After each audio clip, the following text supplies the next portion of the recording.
Check.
Good evening, everyone, and welcome to Game 4 of this young season as the Chugiak Eagle River Chinooks, as I have been told, are playing the Glacier Pilots.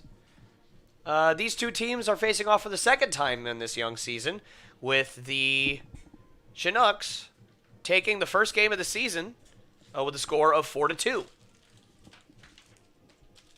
So, absolutely, the Pilots will be looking to get some revenge today.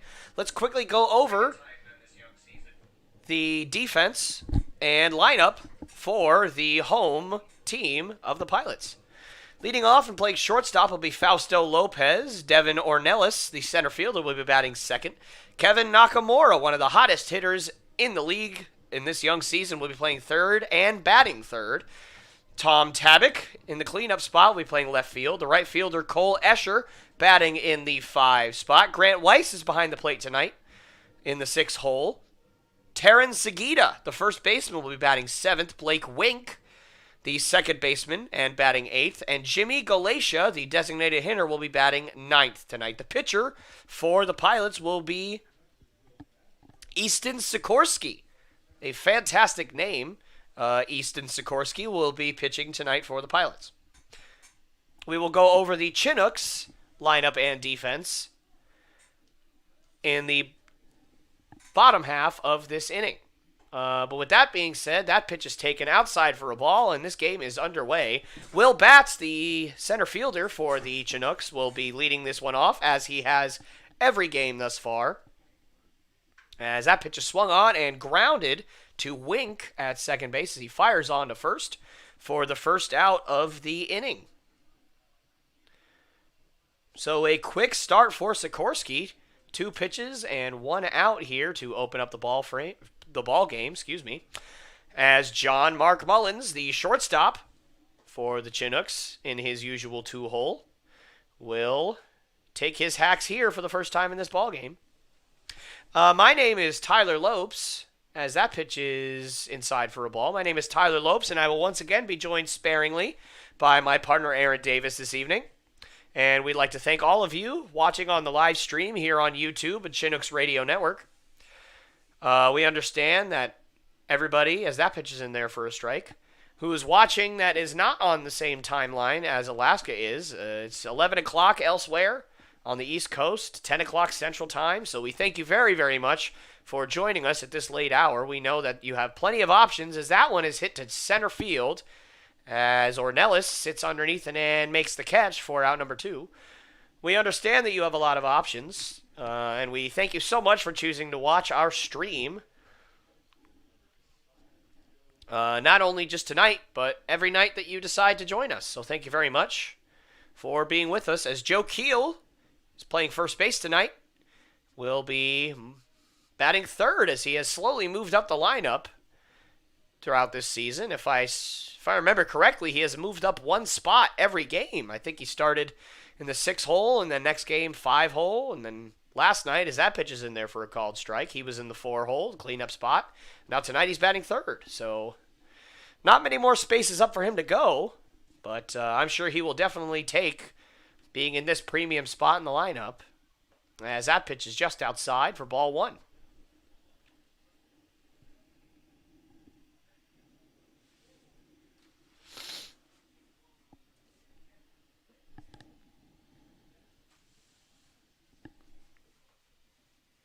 As that pitch is swung on and barely fouled off by Keel.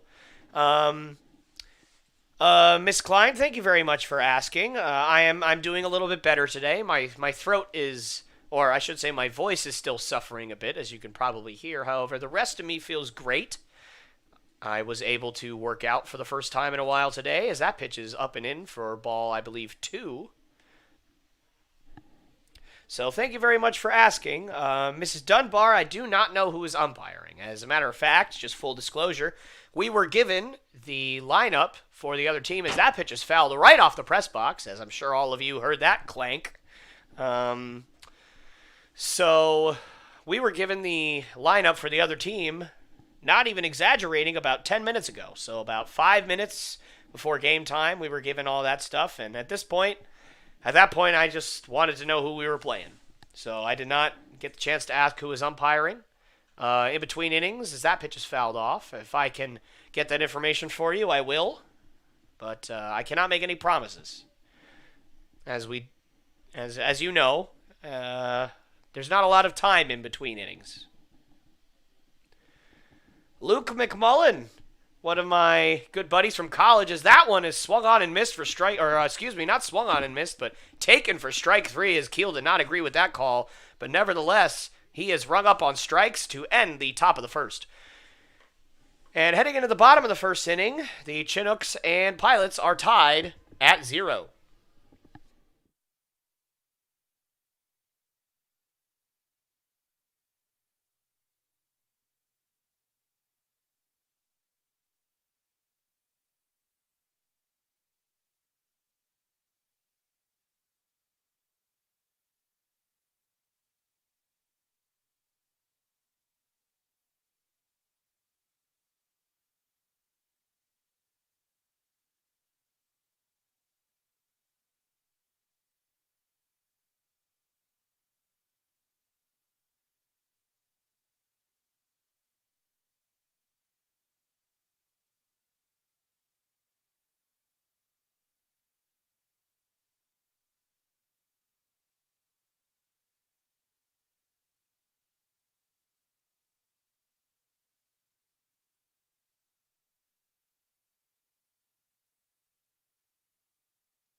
And we are back here live on the Chinooks Radio Network here on YouTube.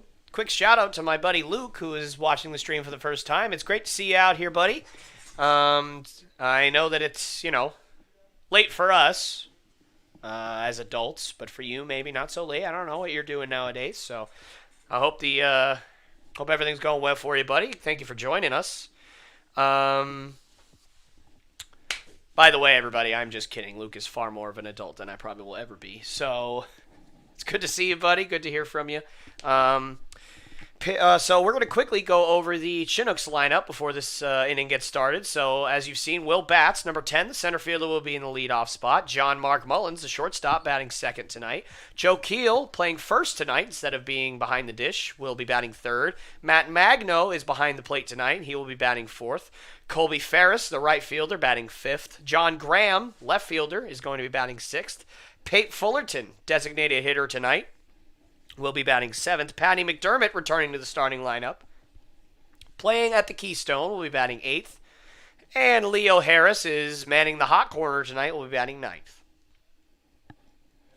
Pitching for the Chinooks, the Chinooks, for those of you who are sticklers on pronunciation, is number 14, Nelson Schutte, who, full disclosure, just arrived at about midnight tonight.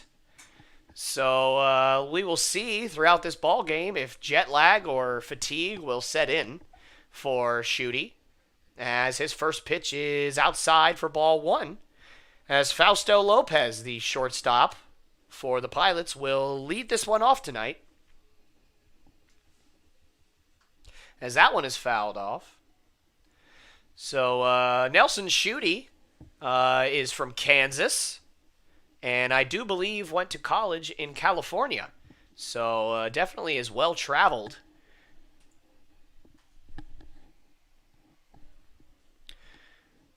So we will see. We will see how he responds to the long hours that he has had to put in today. And we'll see how he responds in this one, as that one is up and out for a ball.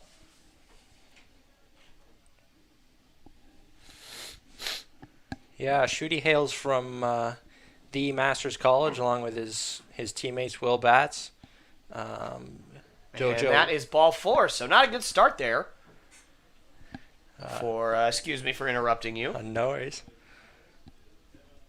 Along with JoJo Penberthy, as well as the assistant coach, Mark Ortiz, all hailing from the Masters College.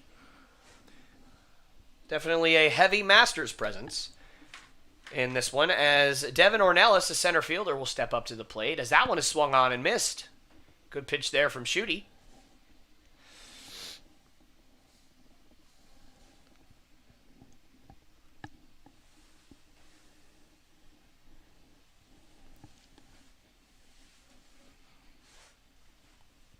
And Schutte fires, and that one is taken for strike two.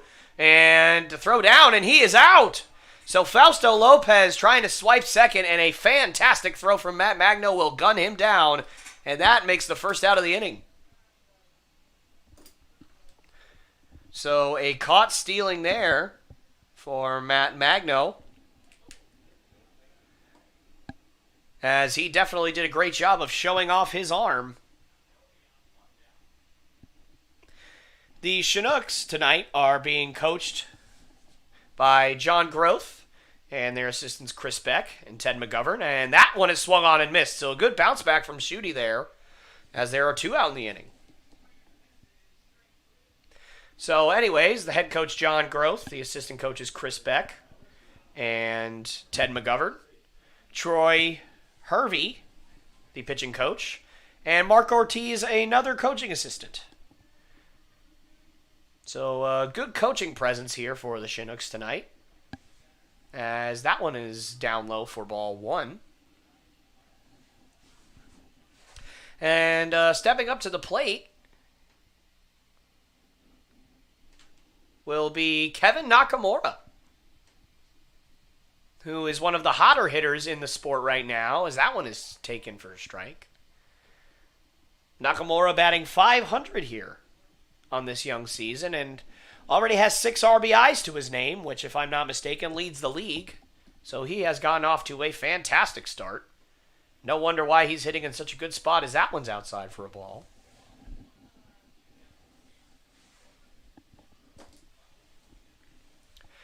Once again, I do not believe that Nakamura is related to the famous wrestler Shinsuke Nakamura, but I suppose you never know, as that one's taken outside. And the count moves to 3-1 on Nakamura.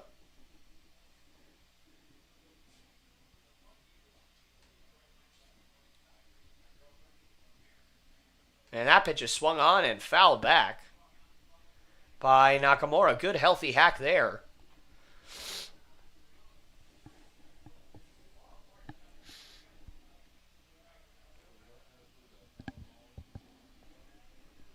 So, Aaron, what gets into a mind of a hitter when they're hitting so well as Nakamura has to start this season, as that pitch is outside for a ball? Well, you really get into what a lot of people refer to as the zone, where you just feel like you can't miss. So the ball starts to look like a beach ball, and you can almost do no wrong. Absolutely. Perhaps if I had gotten to a hitting zone more often, I would still be playing. But unfortunately, that was not the case.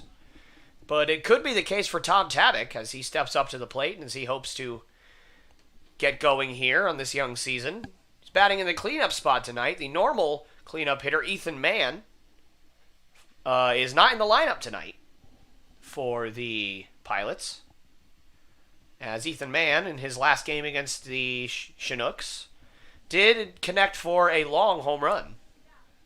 So I bet you know he wants to get in there tonight, but he is not in the lineup as that pickoff move results in a safe call as Nakamura gets back safely. So 2 walks in this inning for Shooty here. And that's definitely not the way you want to start, as that pitch is outside for a ball.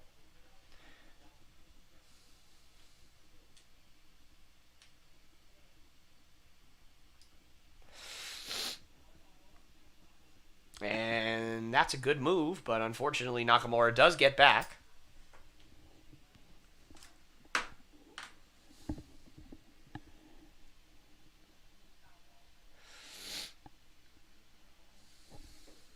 And that one is down, so Shooty definitely having some trouble here with locating his fastball early on. And so it's hard to, as a pitcher, throw your off speed or throw anything different when you can't locate your fastball.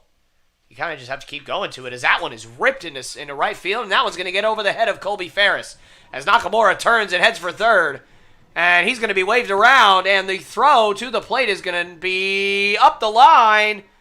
And, I'm not sure what happened there. I think Magno thought that he had already scored. I think he really could have had a good shot of getting him there, but Magno probably thought with the throw up the line that Nakamura had already scored and he had not. But unfortunately for the Chinooks, that's going to result in an RBI triple for Tom Tabak. And with that, the Pilots will take an early 1-0 lead. And that is not something that we have said very often this season, as the Chinooks have started out this season 3-0, claiming an early first place as that one's ripped down the left field line and foul. Good swing by Cole Escher, who's the right fielder tonight, and batting in the 5-hole.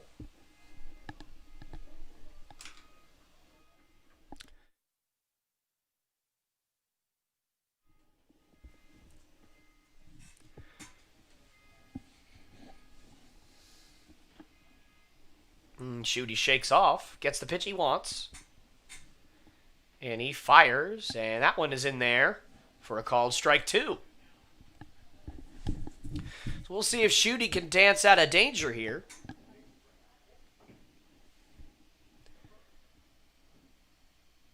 As he is way ahead of Escher in this count.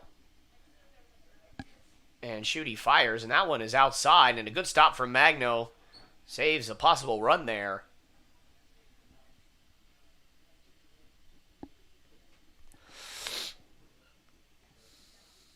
Shooty has thrown a lot of pitches here in the early going, so you have to factor that in as the innings go by.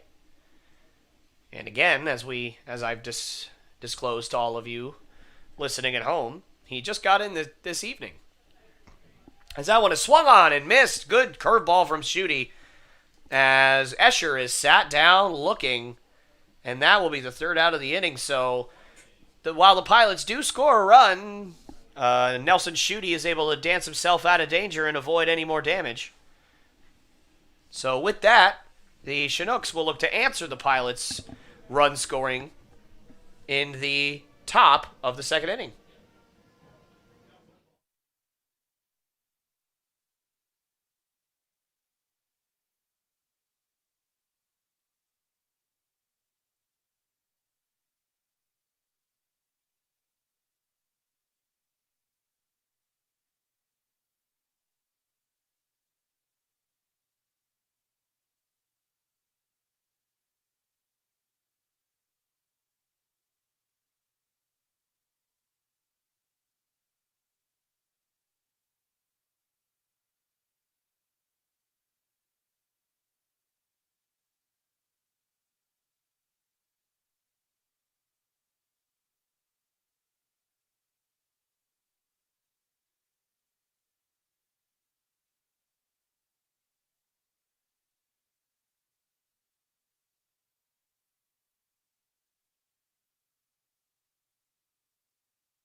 And we are back here live on the Chinooks Radio Network, as I have a nice embarrassing story to tell all of you. So I'd like to apologize to Michael McNamara, who is actually the third baseman and batting third for the Pilots tonight, as I apparently do not know how to read. So I mixed him up when I read the name with Kevin Nakamura, who plays for the Miners. So I apologize to Michael McNamara and his family if for some reason they decided to watch this stream. But nonetheless, I will get that right from now on, as that pitch is up for a ball to Matt Magno, the catcher tonight for the Chinooks. But you know what? It happens. As that ball is tapped down to third base, this might be a tough play for McNamara, but he fires and gets the out. Good play by McNamara. And that will be the first out of the inning. So Easton Sikorsky has been working rather quickly here in this one, and he has retired the first four batters that he's faced.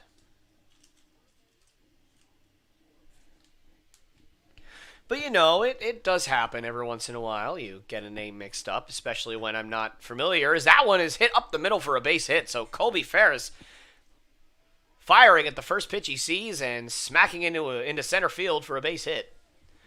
Colby Ferris gets on, looking to get something going for the Chinooks. Or, excuse me, the Chinooks. I will continue to try and get that right for all of you amazing fans. And so stepping up to the plate will be John Graham. He's playing left field tonight, as he usually does. And that pitch is swung on and missed, so good pitch from Sikorsky. And Graham is quickly behind 0-1.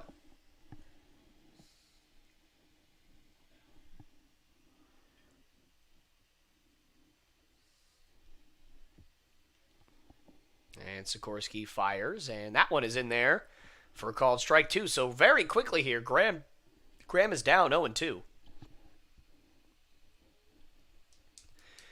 And it appears that he has his directions backwards. He swung at a ball and a pickoff to first base, and Ferris gets back safely. As he appears to have mixed up his directions as he swung at a ball and took a strike. So he'll look to correct that as the setback goes along and as the game goes along. And he swings and misses, and a good jump from Ferris, but a perfect throw from Grant Weiss gets Colby Ferris, so a strike him out, throw him out double play to end the inning. And so the leadoff single, or excuse me, not the leadoff single, but the one-out single for the Chinooks leads to nothing, as a perfect throw from Grant Weiss ends the inning.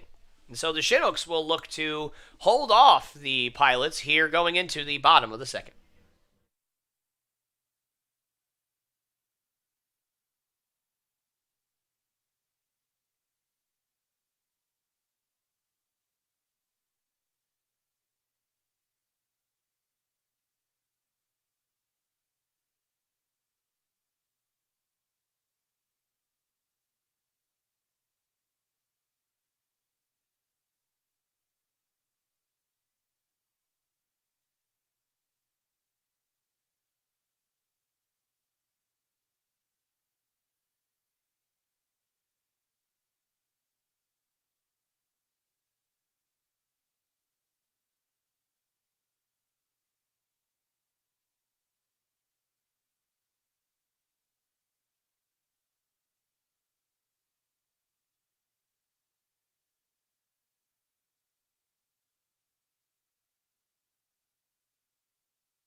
And we are back here live on the Chinooks Radio Network here on YouTube, as the Chinooks currently trail the Pilots 1-0.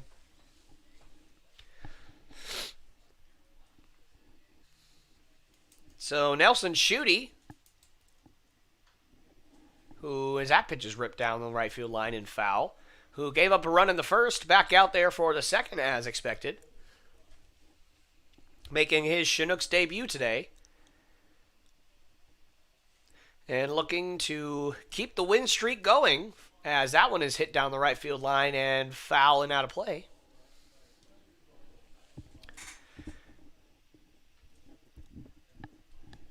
And full disclosure, for those of you who every once in a while in the stream start to hear vibrations as that pitch is outside for a ball, can hear vibrations and thumping and on the live stream, it is because it's actually below us is basically a full-scale orchestra. People have come along and brought instruments, and they play songs in between innings, so as time is called here. So if you start to hear that in our headsets, that is what that is. Don't worry, we're not playing Spotify or anything like that in our booth, as that one is swung on and fouled off at the plate. And I think Schutte at least thought that he had just missed it. But the umpire says foul ball, so the at-bat will continue. A 1-0 game here as we start the bottom of the second inning, as that one is up and in for a ball. An RBI triple by Tom Tabak in the first inning for the Pilots has accounted for the only run so far in this one, although it is early, as that one's fouled back.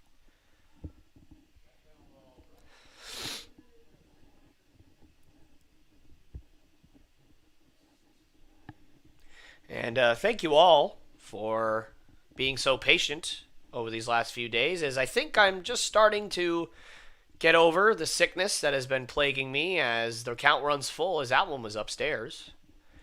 My voice still has not fully recovered, but other than some occasional sniffles and a cough once every 15 or 20 minutes or so, I'm pretty much all the way back to being better, as that one is hit down the right field line and out of play. So hopefully, as we do have a day off tomorrow and things start to slowly progress, then my voice will get back to 100% and I will be able to give you my full effort, as that one is downstairs for ball 4 in the third walk so far, given up by Schutte, as Grant Weiss, the catcher, gets on here to open the bottom of the second. So now Terrence Segita, who had a good first game against the Chinooks, Segita was one of the only people, as that one is knocked down, and not sure if that hit the runner or not. Couldn't exactly see from the angle we're sitting at. But regardless, the ball stays in play, and Schutte recovers. He was one of the only hitters who actually was productive for the Pilots in that one, as he went 1 for 2 with 2 walks. Or more accurately, a walk and a hit by pitch, as that one is foul tipped into the catcher's mitt for strike 1. So Segita looking to continue that hot streak, as that one is tapped foul back and out of play. So Schutte looking to avoid any more damage, looking, my guess, to roll over a ground ball to Patty McCormick at second base. That would probably be the ideal result for Schutte, as he fires that one way outside, and that one get past Magno. He had no chance on that one, and that will be one of the more clear wild pitches you will ever see, as that one was about 5 feet outside, so not a great effort there, but the logistical consequences will be that Grant Weiss gets to easily head up to second base.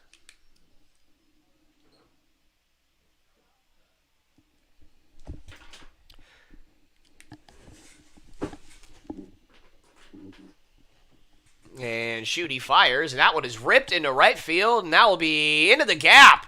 as Ferris can't track it down, and Sagita hustling, heading to second. The throw in from Ferris will be too late, and Terrence Sagita with an RBI double here as he airplanes to his dugout, and they get fired up here. So an RBI double for Terrence Sagita has opened up this ball game, and the Pilots now lead the Chinooks 2-0.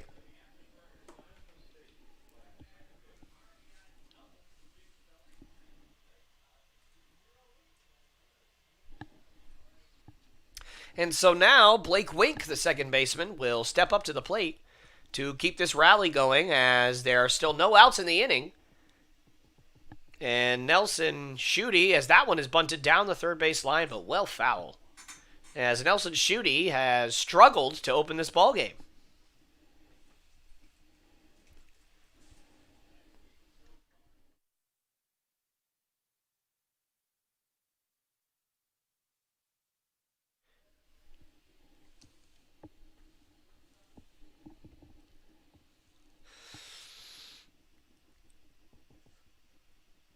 And Schutte sets, takes a peek at Sagita at second, and fires. And that one also gets behind Magno, but he's able to keep it around him close enough that Sagita has to hold at second.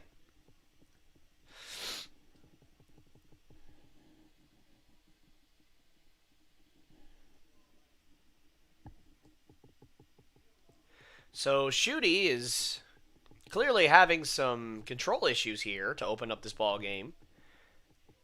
And you do have to feel for him a bit, as he has had quite a long couple days with the flights and now this road trip up here.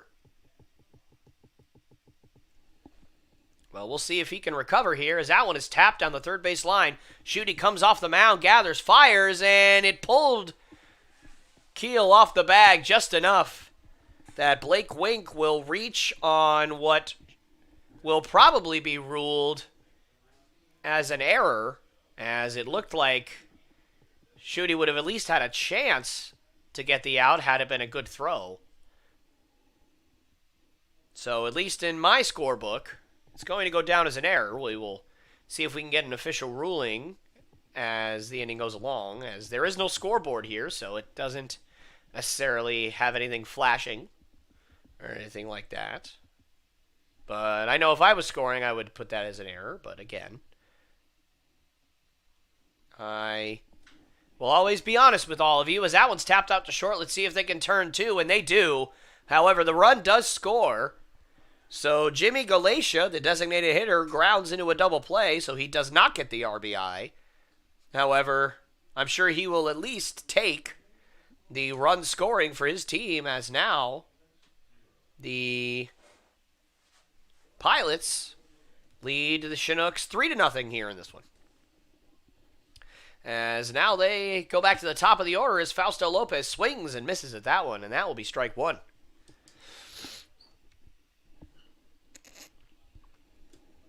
It's so important now, with the bases empty for Schutte, to be able to execute here and get his team back in the dugout, to have their offense start to get going. We will see if he can respond here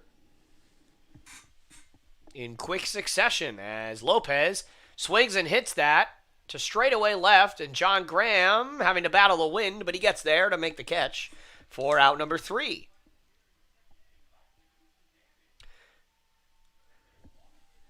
So the Pilots have taken a quick 3-0 lead on the Chinooks on a couple of key hits from Tom Tabak and then Terrence Sagita, and also on the back of 3 walks thus far issued by Nelson Schutte, the pitcher for the Chinooks. And the Chinooks will look to bounce back and get some of those runs back here in the top of the third.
And we are back here live on the Chinooks Radio Network here on YouTube.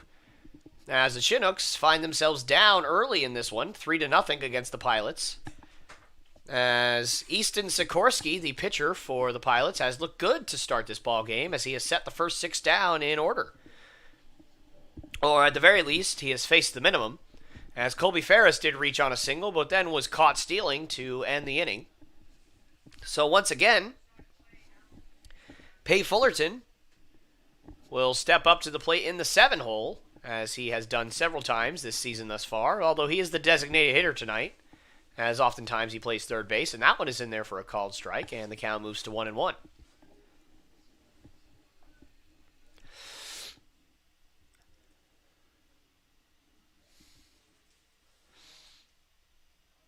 And that one is swung on and missed. Good pitch there from Sikorsky, and the count moves to 1-2. And for the Chinooks, they've got to find a way to get Sikorsky out of his rhythm, because as any good pitcher, once you get into your rhythm, it is hard to stop you, as that one is just outside for ball 1. Or excuse me, ball 2, not ball 1.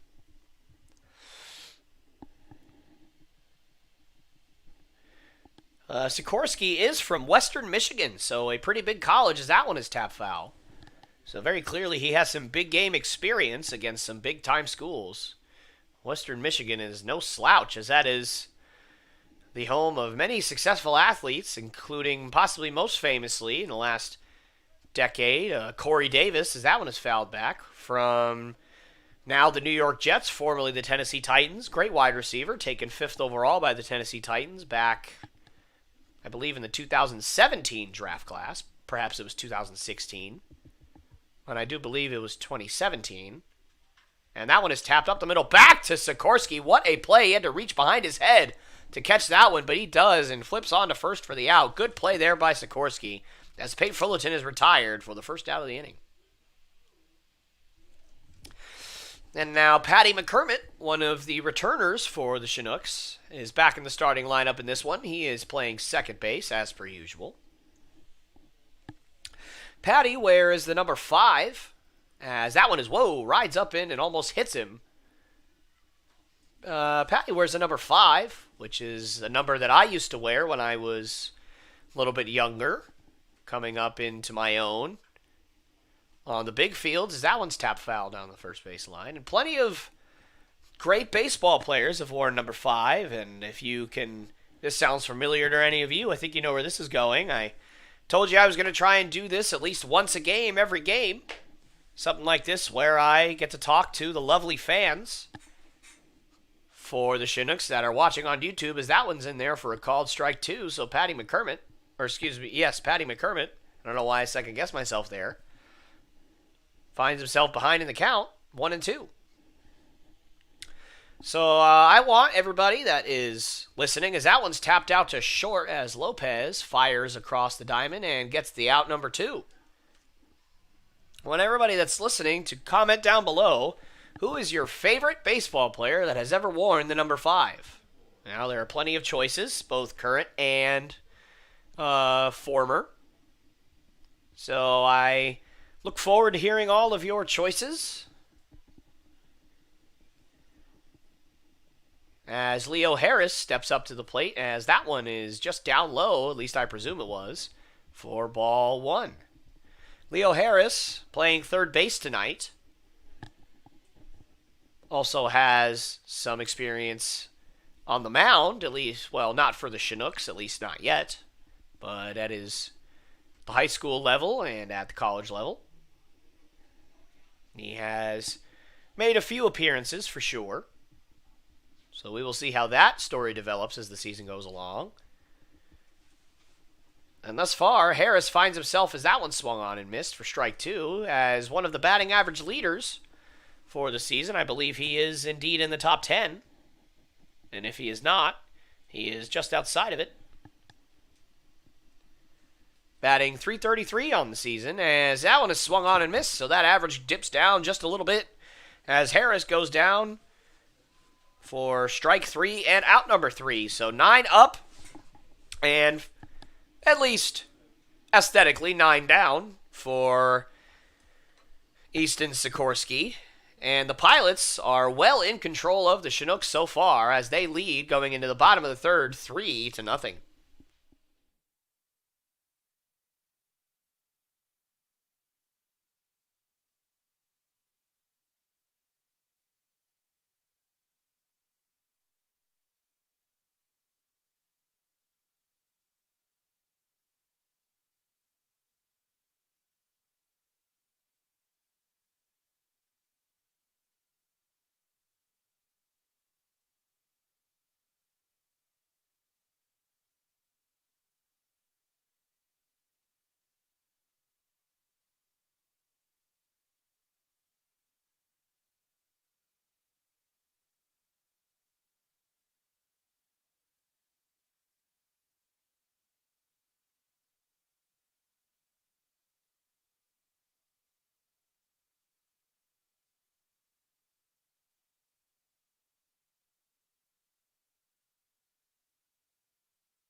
And we are back here live on the Chinooks Radio Network here on YouTube as the first pitch of the inning was tapped down the first base line, and the new first baseman, John Graham, will field it and take it to the bag himself for out number 1.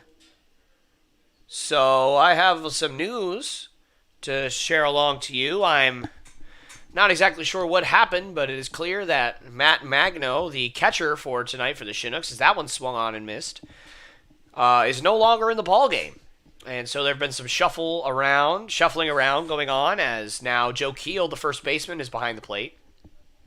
John Graham, the left fielder to open the ball game, as that one is taken down low, is now at first base, and in left field is Cal Campbell. So Cal Campbell will be taking Matt Magno's spot in the lineup. If I get any kind of updates, as that one is popped high along the infield, as no one's going to take it. So terrible communication there for the Chinooks, as that one is an easy one that they let slip away. And that looked a little bit iffy from the start, as Schutte looking visibly upset after that one. And you have to wonder if the inexperience of John Graham over there at first, or at least the inexperience for today of him at first, had any factor to play in there. And so that will unfortunately be counted as a hit, as no one did touch the ball.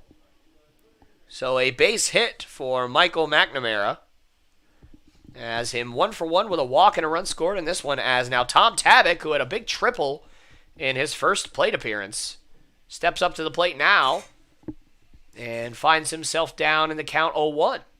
As that one again gets way away from the catcher, as Keel had absolutely no chance in that one, and Nakamura will take second base on a wild pitch. And that is the second time that has happened to Schutte in this one. And you have to wonder if there's something bigger going on here than just not having all your control problems figured out. Still waiting for those of you who are listening, as I did ask last inning to hear who your favorite baseball player is that has worn the number 5. So for any of you that want to comment that down below, that would be great. Question has been asked, where is our catcher from? Well, our current catcher, Joe Keel, is another player from the University of Alabama, Birmingham, as many of our players are. So if that is who you were referring to, then that is your answer.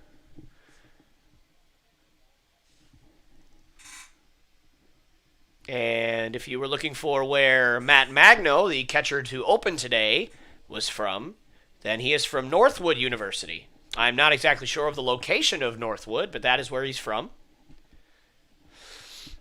So there are your answers there, as that one is down low. And it looked like Tabak thought that was ball 4, and it was not. As the count moves full here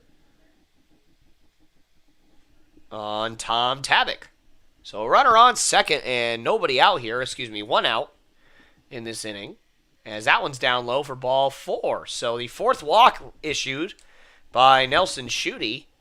And at this point, you have to wonder how much longer his leash is going to be, given the control issues that he's experiencing, as Troy Hervey asks for time and is going to go out and talk to his pitcher. And once again, you have to wonder how long the leash is going to be.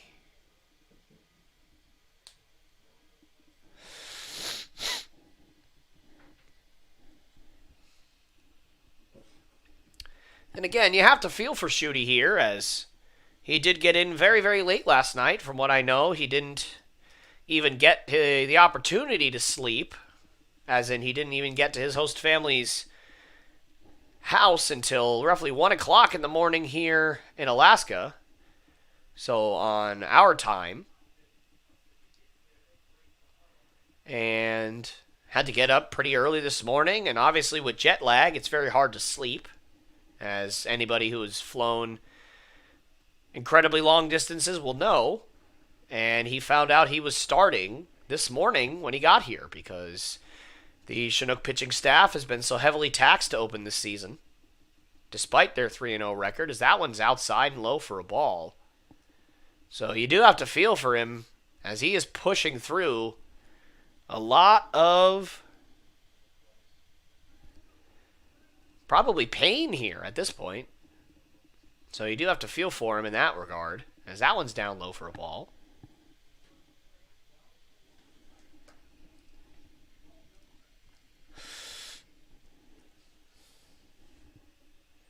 So a 2-0 count here to Cole Escher, the right fielder for the Pilots, as the Pilots looking to pile on here on the Chinooks, as they have an early 3-0 lead and they're looking to make it more.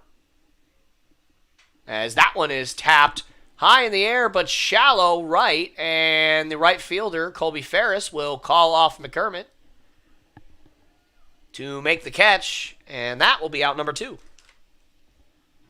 So one right fielder will fly out to the other for the second out of the inning. And Grant Weiss, the catcher for the Pilots, will step up to the plate. He walked in his first at-bat.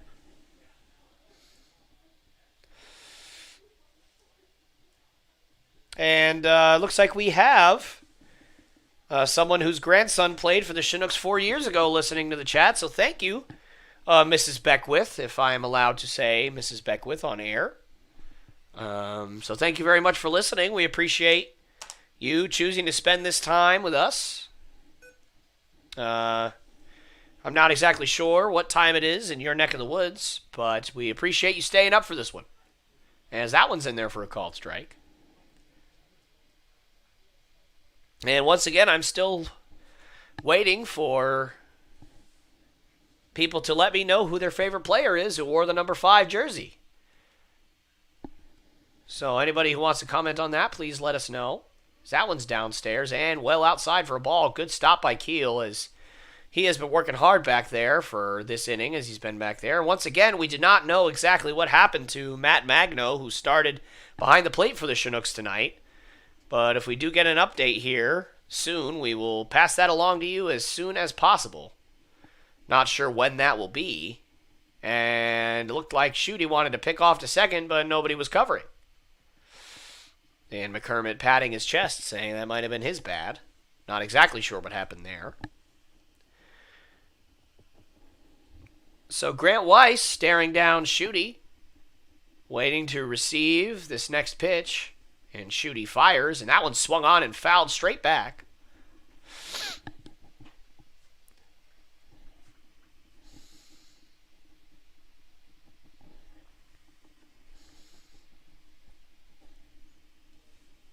And the count Remains 1-2 here on Mr. Weiss.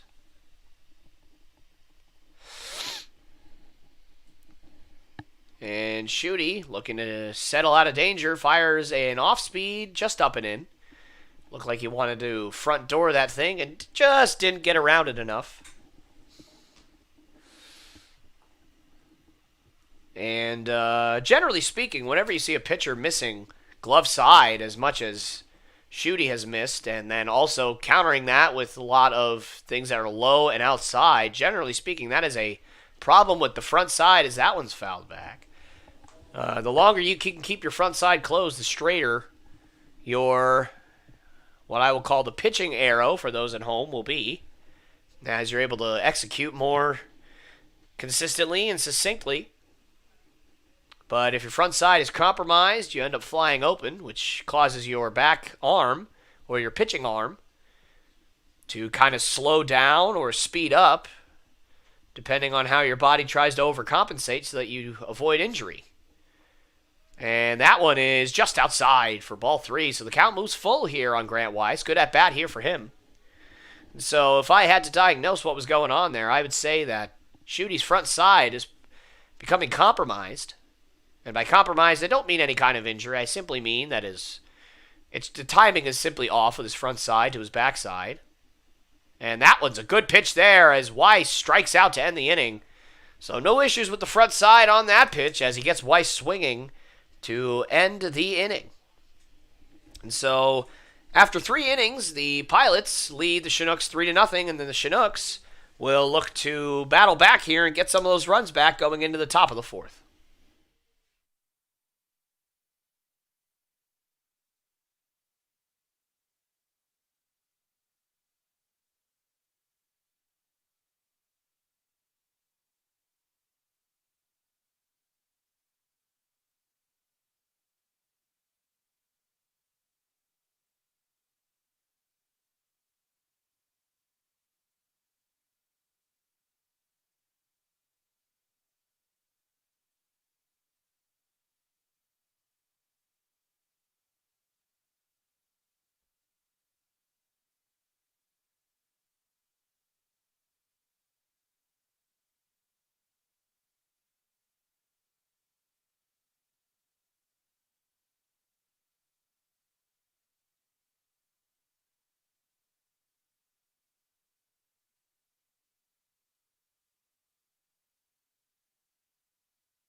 And we are back here live on the Chinooks Radio Network here on YouTube, and we thank you all for joining us.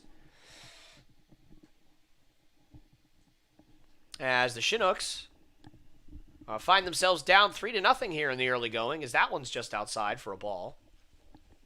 And thus far in this ball game, Easton Sikorsky has faced the minimum for the Pilots, so a great game for him thus far.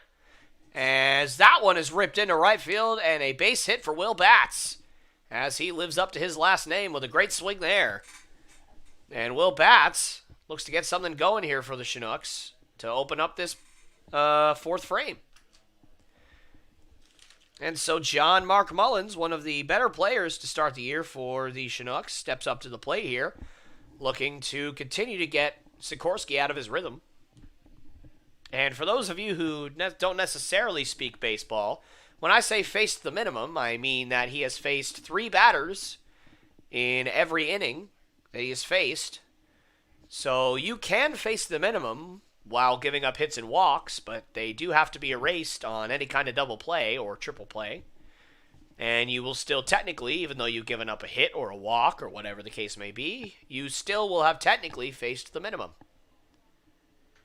As Mullins taps it to first, they fire. Let's see if they turn two, and a great job by Will Batts to break up the double play, as that allowed the throw to be wild, and now John Mark Mullins will advance to second. So a tough turn, as while Will Batts is out at second base, he's able to break up the double play and allow Mullins to scamper over to second base. So now the Chinooks have a runner in scoring position for the first time tonight, as their three-hole hitter and now catcher, Joe Keel, will step up to the plate. Keel has been one of the better bats in the lineup for the Chinooks, although his batting average might not tell you that because he has lined out several times this season so far. Luck has not been on his side, but he had a key three-run double in the first meeting between the Pilots and the Chinooks. Or at least I believe that was the game he had a key three-run double in. Could be wrong on that. I'm sure one of you in the comment section will let me know if I'm wrong on that. By the way, Joe Keel has had several good at-bats, many of them, in fact, to open up this season, so he's being rewarded here by batting third.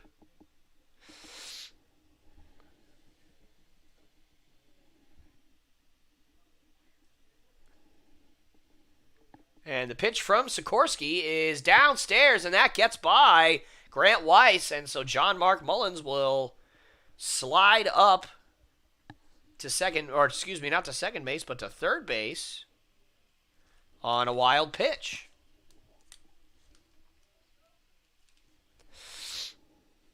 So now the Chinooks are 90 feet away from at least putting a dent in this Pilot lead here in the fourth inning, as Keel rips that down the left field line, but just foul. Good swing there from Keel. Just has to straighten it out now.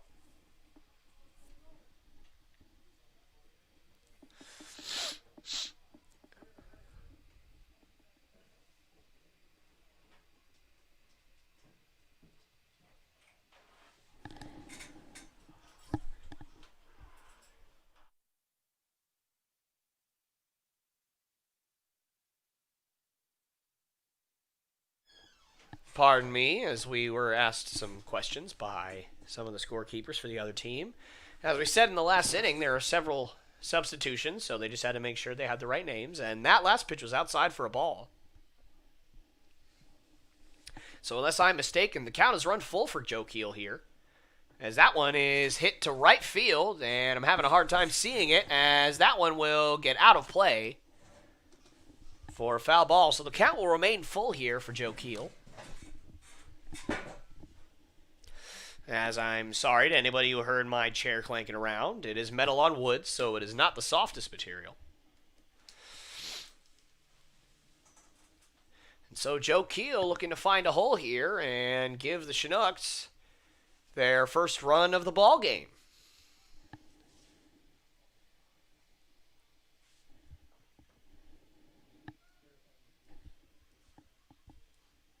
And Keel takes his time, as does Sikorsky. And Sikorsky looks in and fires, and that one is swung on and missed. Good pitch from Sikorsky as Joe Keel goes down swinging, so a good at-bat there, but he does not win the battle, as that will be out number 2.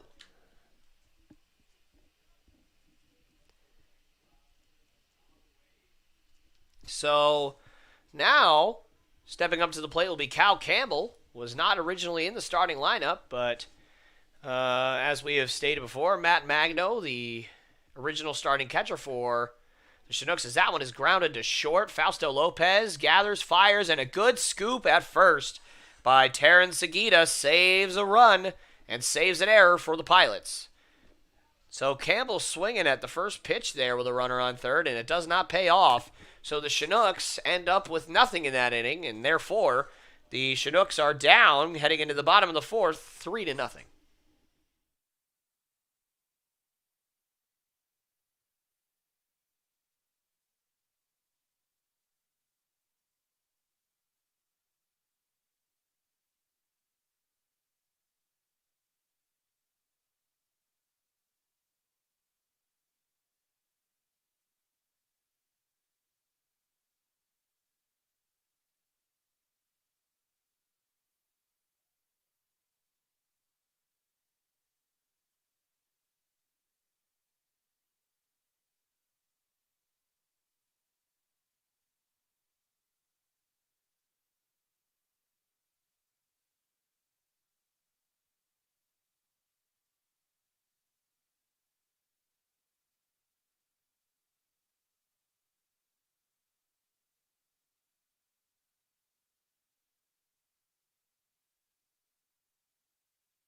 And we are back here live on the Chinooks Radio Network here on YouTube as the Pilots have an early 3-0 lead here on the Chinooks.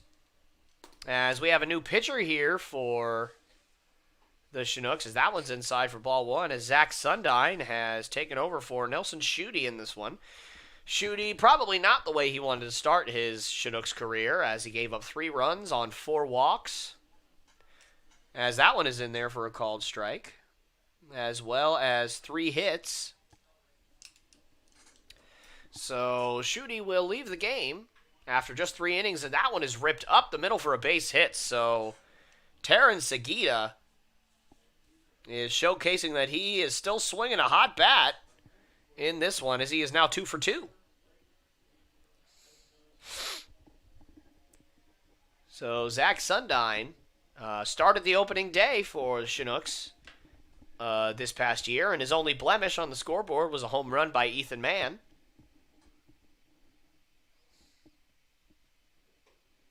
Of the minors, as that one's in there for a called strike.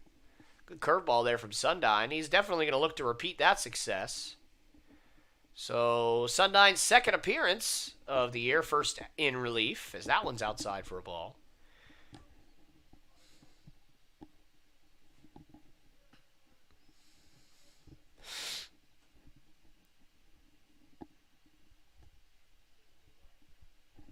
As that one is swung on and missed, so strike 2 there to Blake Wink, the second baseman for the Pilots, batting 8th tonight.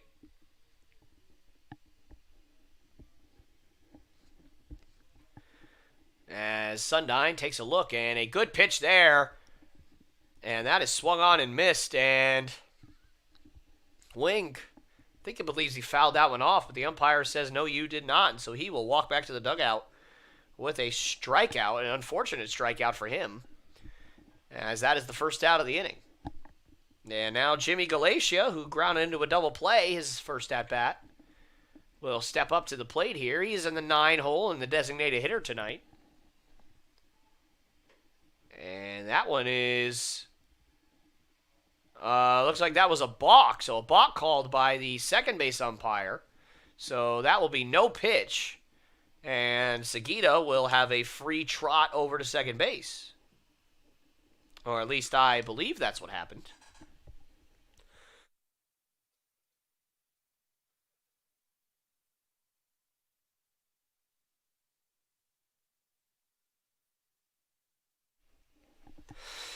So Galatia now with an RBI opportunity as Sundine fires that in there for a ball.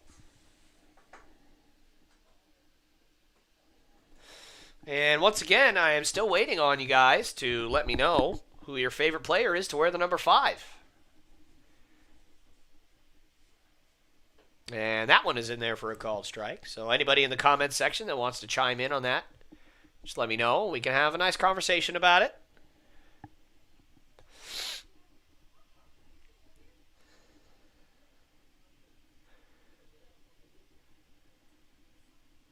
And that one is in there for a called strike too. So Sundine got his curveball working early here. And he's also looking to get out of this inning with no further damage, as there is one out here, as Sundine gets his sign. Takes a quick peek at second and fires. And that one is called strike 3. So Galatia didn't even get the bat off of his shoulders there as he looks at that one right down the pipe. And that will be strike 2, or excuse me, the second out of the inning. As Fausto Lopez, who is 0 for 1 with a walk tonight, steps up to the plate.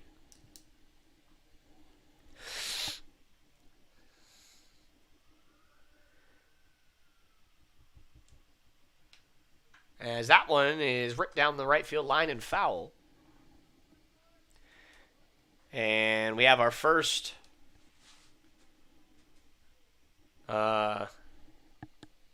answer for the favorite player who to ever wear the number 5, and it is a good one, and it is, I think, the first one that most of us will think of. And that is the great Albert Pujols, former St. Louis Cardinal, one of the greatest first basemen of all time. I believe he is now in the top 10, if not higher, for home run race of all time. Somewhere in the 660 range, if I do recall. He obviously is very famous. He went to the Los Angeles Angels for the last several years, and he was released. And now he plays for the Los Angeles Dodgers. So he's bounced around L.A. a little bit there. As that one is tapped to second base, and Patty McCormick fires to first, and Graham sticks with it. And the third out of the inning is recorded. So the Chinooks are able to dance out of that one. And not have to give up any more runs there. So we will continue to look for you guys' favorite players who wore the number 5. And we will continue to look for some more runs for the Chinooks when we come back for the top of the 5th.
All right, ladies and gentlemen, and we are back here live on the Chinooks Radio Network here on YouTube.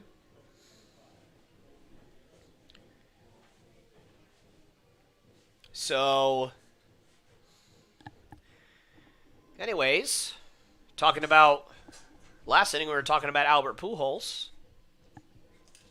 As Colby Ferris, the right fielder, steps up to the plate.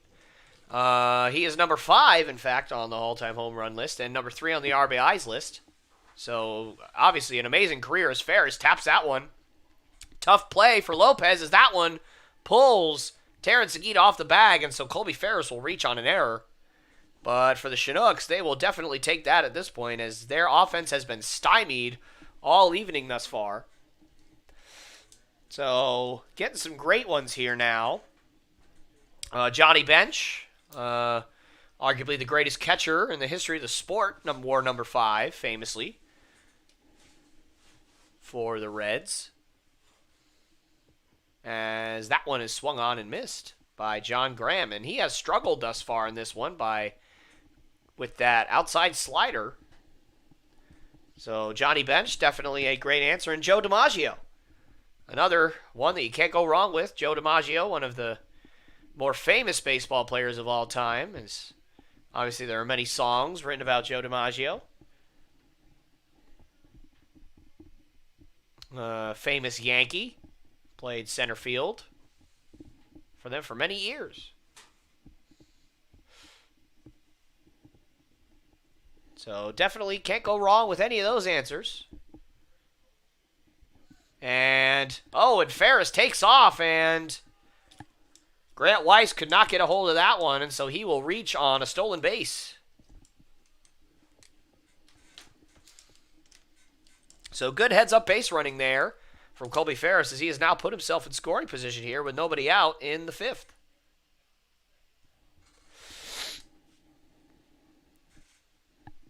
And we have another grandmother on the stream. So hello, Mrs. Ferris. Here to watch her grandson Colby, who just had that stolen base. So welcome.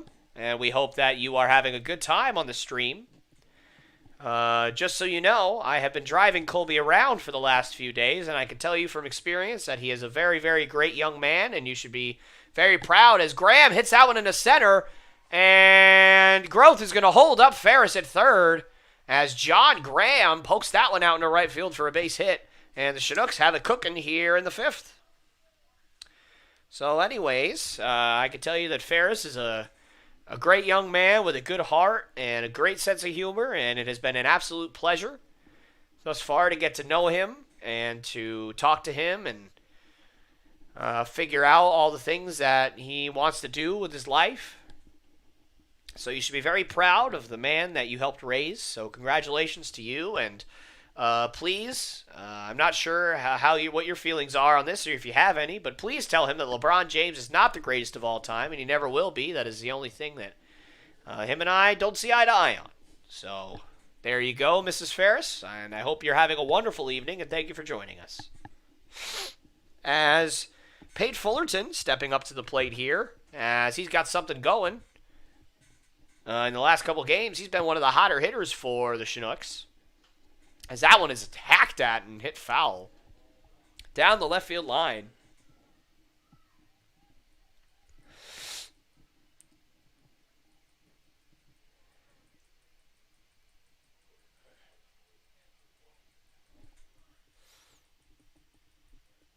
And Fullerton gets the signal, and that one is hit into left field and caught.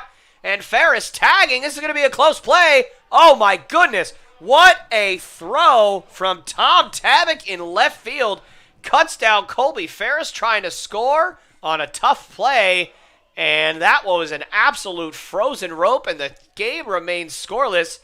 And Pate Fullerton's sacrifice fly attempt is snuffed out as Colby Ferris is thrown out at the plate. And now that means there are 2 outs in the inning with a runner on first, and the Chinooks have once again come up empty, at least thus far in this inning, as Patty McCormick steps up to the plate.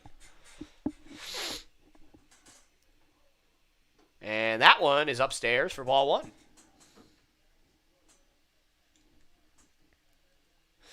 And we have some people chiming in on the who's the greatest of all time in basketball debate, which I would love to have that conversation with everyone, as that one's tapped to second, and that will end the inning. So despite the first and third and nobody out here in this inning, the Chinooks come up empty, as that has unfortunately been a pattern here the last couple of games, as the score remains 3-0 here going into the bottom of the 5th.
And we are back here live on the Chinooks Radio Network as the Chinooks look to bounce back from the early 3-0 deficit here going into the bottom of the 5th.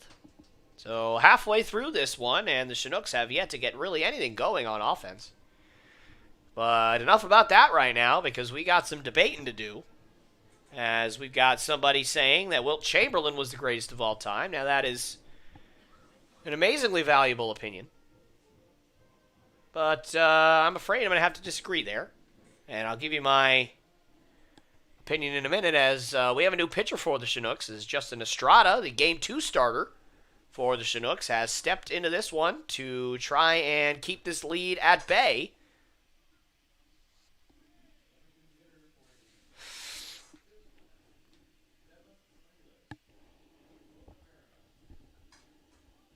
And now stepping up for the Pilots is Devin Ornelas, the center fielder. So Wilt Chamberlain, while obviously I'm a little too young to have seen him play live, from what I understand, it was a much different era back then. There were not a lot of freak athletes like Wilt Chamberlain walking around at that point. And while Wilt Chamberlain's numbers were astounding for the time, it was a much different game back then, and I worry if Wilt Chamberlain were to have come along even just 30 or 40 years later, how much he would have stood out. Now, what am I saying, that he wouldn't have been a good player or even a great player? No, of course I'm not. I'm sure he would have.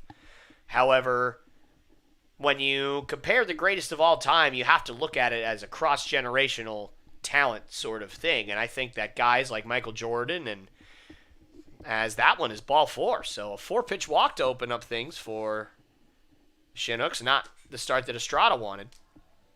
But when you're looking at the greatest of all time, you have to take into account generational talent. And was Wilt Chamberlain an all generational talent, at least at the level of greatest of all time? Like, as in he would have been the greatest of all time in any era? I don't think he would have.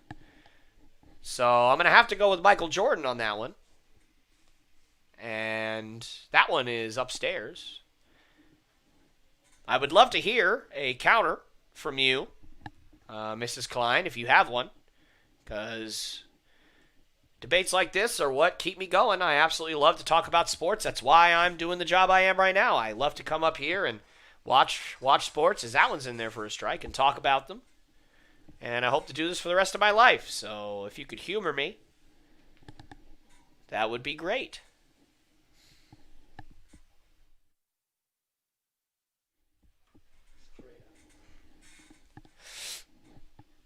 And Estrada takes a peek at first and fires in there, and that one's in there for a called strike too. So Estrada trying to dance out of danger here after a leadoff walk. And he's put himself in a good position to do that thus far.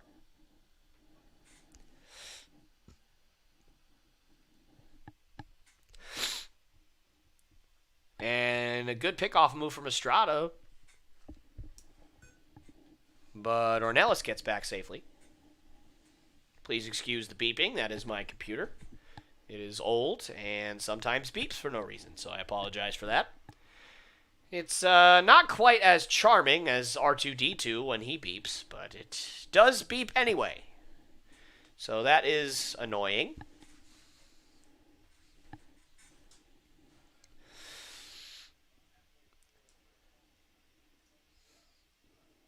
So the Chinooks here trying to figure out some way to get momentum on their side, as Michael McNamara, the third baseman, who is 1-for-1 with a walk and a run scored tonight, looks to continue the momentum for the Pilots, and that one is just outside, and Estrada wanted that one. You can see it on his face.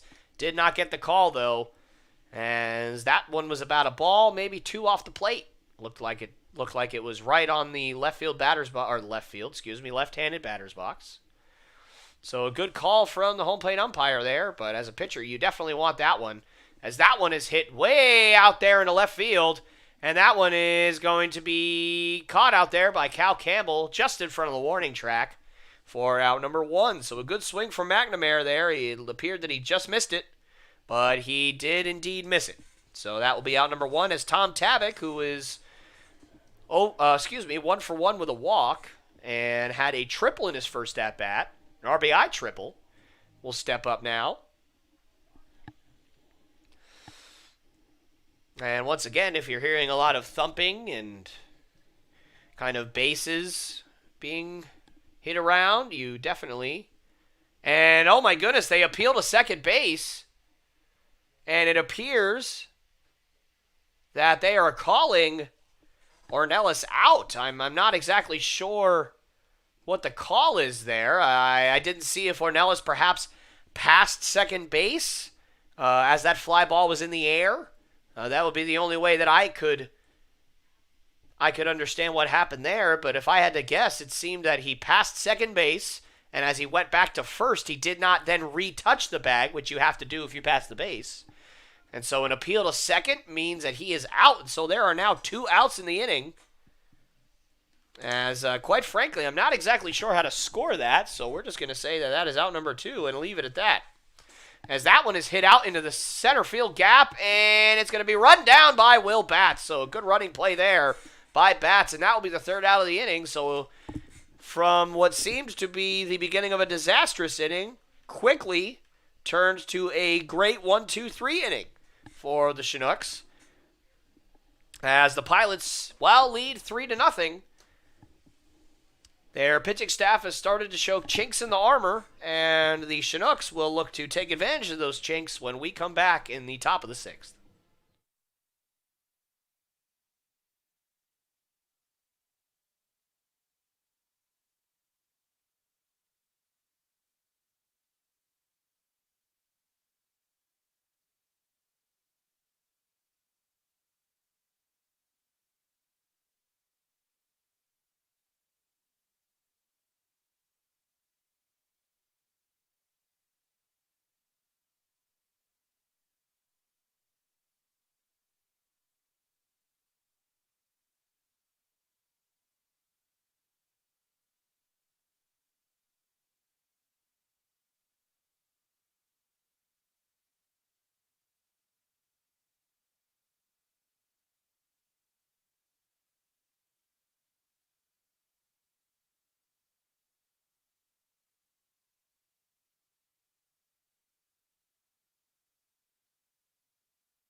And we are back here live on the Chinooks Radio Network here on YouTube. As the Pilots lead the Chinooks here in the 6th inning, 3-0. As Leo Harris, the 9-hole hitter, stepping up to the plate to try and get something going. And we have a new pitcher for the Pilots. As Leo Harris squares, and a good bunt there. And that is going to be way into right field, and Harris is going to turn it head to second. And he might have 3 here, depending on how that ball caroms, and he's going to try. And the throw from the right fielder will be up the line, and Leo Harris has bunted himself onto 3rd base. So a great bunt there. He would have been safe no matter where that throw was. And he's going to get on 3rd here. As a great bunt there from Leo Harris.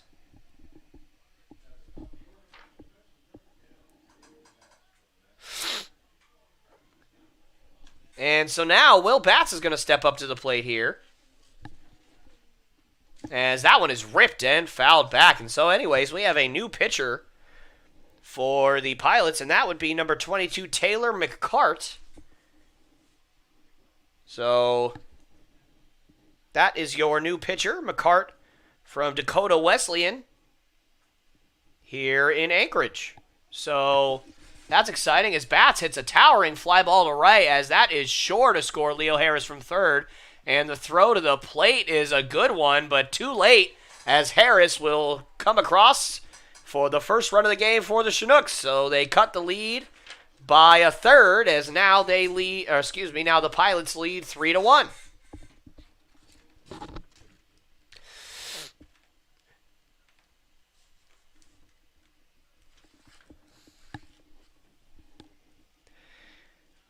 And so Taylor McCart, after relieving Easton Sikorsky, after him throwing 5 shutout innings, immediately comes in and gives up a run here. And he looks to bounce back here against John Mark Mullins, the shortstop.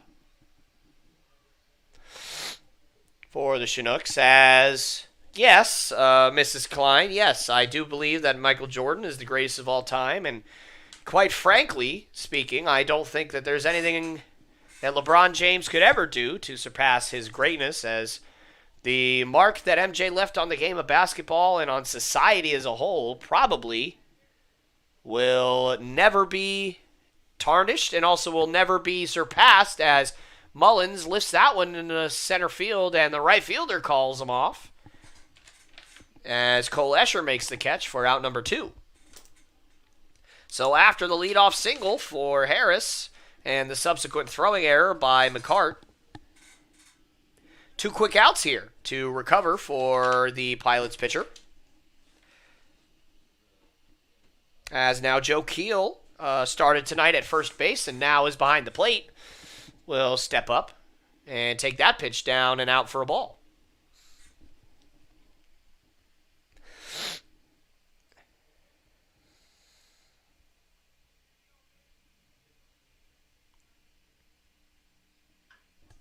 As that one is ripped down the left field line and foul.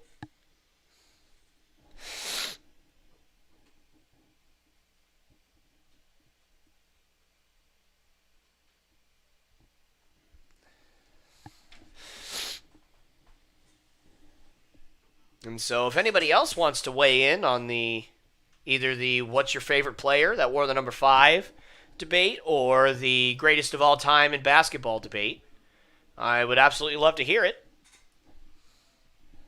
As Joe Keel tries to keep the inning alive here for the Chinooks. And that pitch is swung on and driven down the left field line by Keel. And that is going to get just cut off just in front of the warning track as Keel dances into second base with a 2-out double. And so Keel finally gets to hit one hard that doesn't get caught. And Keel will coast into second with a double that has the Chinooks in business here with 2 outs in the 6th. So exciting stuff here as now Cal Campbell, who was inserted into the game after Matt Magno left for reasons that we still do not know for sure, and I am not sure we're going to get told that. So if anything comes up, I will let you know, but if not, then I will try my best to let you guys know what is going on tomorrow, as that one is in there for a called strike. And so the count moves to 0-2 on Campbell. And now, for those of you who do not know, the USA did indeed advance into the Olympics a few days ago, as that one's popped into right field. And Escher makes the catch for out number 3. So the Chinooks do get one back here in the 6th inning as they look to keep the momentum going into the bottom of the 6th.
And we are back here live on the Chinooks Radio Network here on YouTube. As we have a new pitcher, for the Chinooks. As Justin Nevels has stepped up to keep the momentum alive for the Chinooks as they look to crawl back in this one. So Estrada leaving with just one inning of work, as that one is outside for a ball. And Nevels is making his second appearance of this young season, both in relief. And that one is, I'm not sure if that hit him or not, but it looked like that was fouled off on his bat.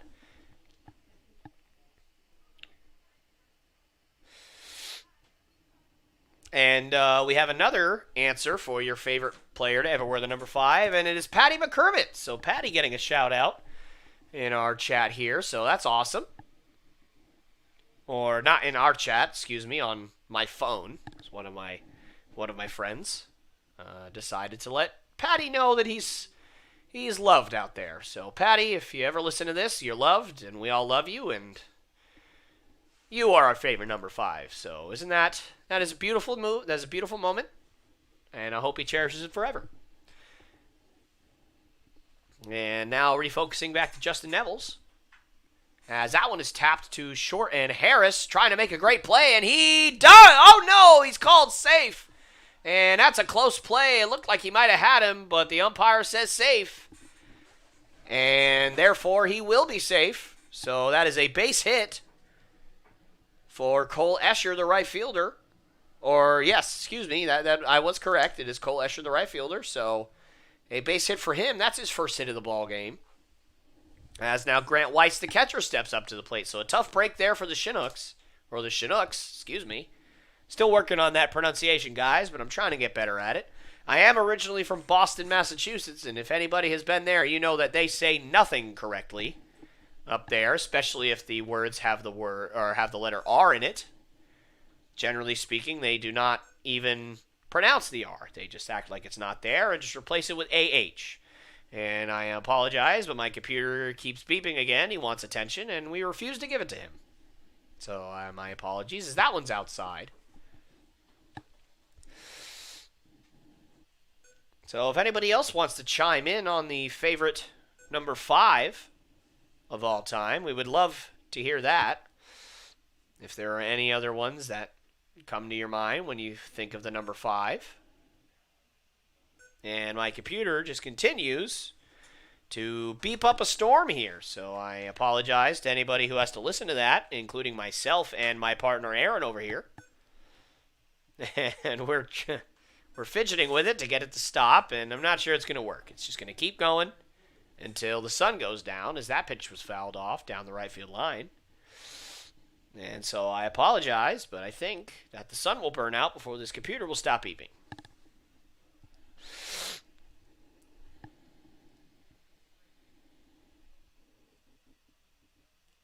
And that one is ripped down the right field line, but just foul, as Graham had to kind of dive for that one, but he did not get it, and that will leak foul. The count will remain full here, as a great at-bat from Wise against Justin Nevels for the Chinooks. And you have to wonder what Nevels has left in the tank to get Wise out here, so we'll see with this pitch, as that one is also hit down the right field line and foul. So Wise making Nevels work right out of the gate here. And all right, we have a hockey shout-out. Bob Plager, number 5 for the St. Louis Blues. I hate to admit this to you, but be it that I'm from Florida, I know very little about hockey. All I know is that the Tampa Bay Lightning are pretty good most times. I believe they even won the Stanley Cup a little while ago, maybe 2 or 3 years ago, if not earlier. That's about the extent of my knowledge, and that Wayne Gretzky was pretty good. That's about all I know. And Joe Thornton was pretty good. I am from Boston, so I know of a couple of the Boston players. Patrice Bergeron Oh, who's the other one? I'm trying to think. Zdeno Chara, although I'm not sure he's still on the team. So, safe to say I don't know very much about hockey. I didn't really know what icing was until a couple of months ago, to be honest. I would be watching a hockey game, and they just keep calling icing, and I would have no clue what it was. And quite frankly, I still might not. I've just been told that you guys can't hear my computer, so I'm sorry for all the random banter about my computer. This microphone is very sensitive, and it normally picks up everything. I'm surprised it doesn't pick that up, but that's good. I'm glad you guys can't hear it, because we can, and it's driving us bananas. So I'm glad you guys don't have to deal with that. Oh, Bob Plager played 50 years ago. All right, well, that will explain one of the many reasons why I don't know who that is, but I will not argue his greatness. I'm sure he was very, very good. So thank you very much, Mr. Saint Marcel. I apologize if I don't know how to pronounce that. I'm sure that was incorrect, and I do apologize. But thank you very much for chiming in. We appreciate you having you here. We know that you can be doing many other things at this time, so we thank you for joining us, as that one is inside. And Grant Weiss with a fantastic at-bat there, working himself in a walk.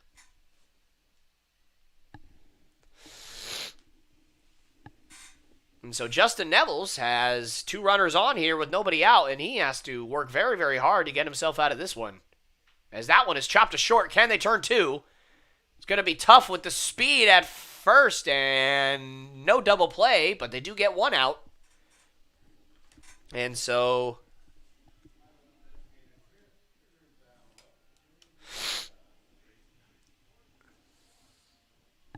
that would be Blake Wink, who just grounded into that fielder's choice. So with 2 outs here, Jimmy Galatia, the designated hitter, will step into the box here as we try to get organized. As that one is ripped into center field. Oh, and a good leap by Mullins, but he cannot get it. And that will score a run as Jimmy Galatia jumping on the first pitch and ripping a base hit into center field.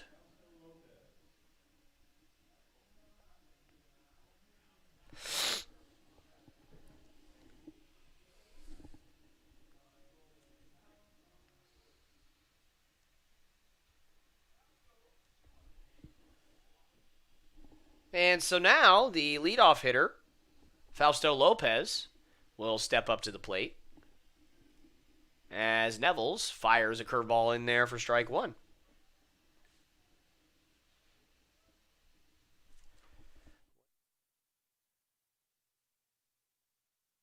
Thank you.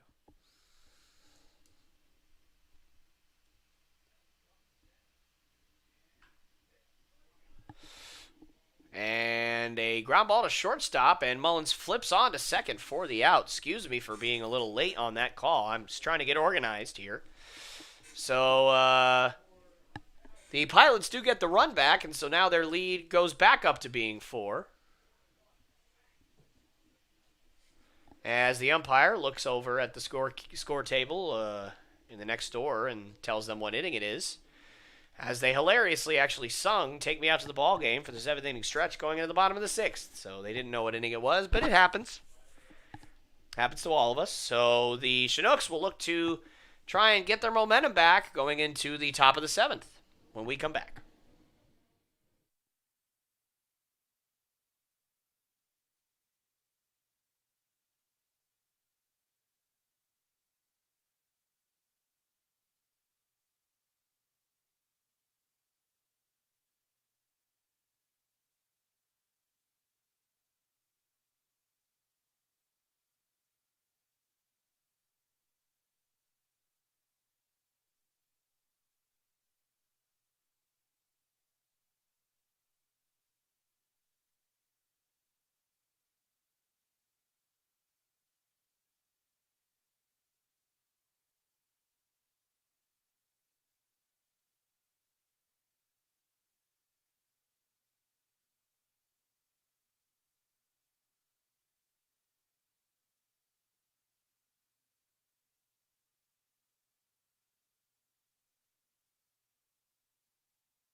All right, and we are back here live on the Chinooks Radio Network here on YouTube. Excuse me, as somebody has knocked on our door. I'll be right back.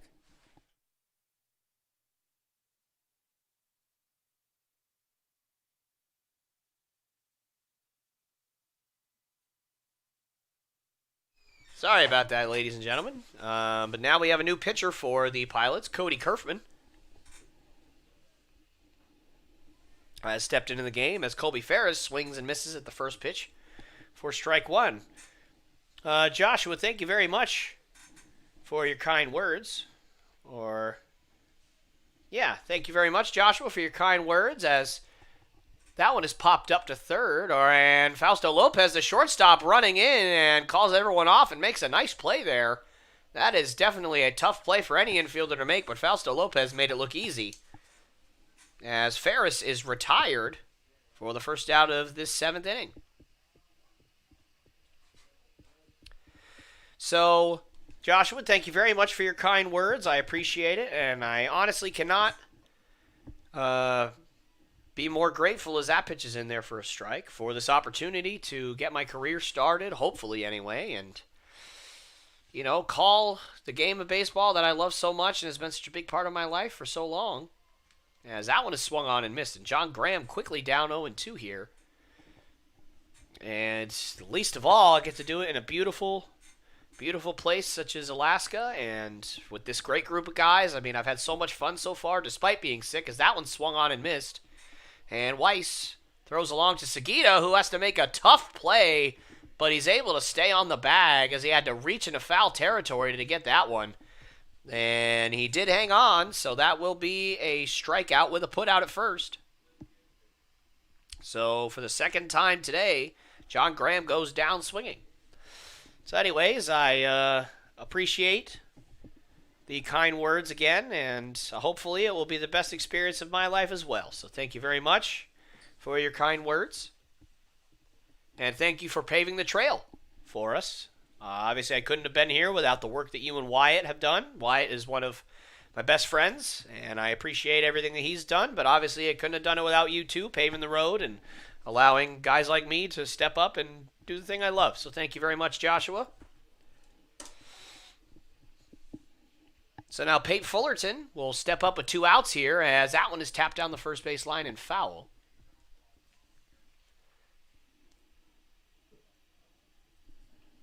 Fullerton having a tough day at the plate thus far. He is 0-2.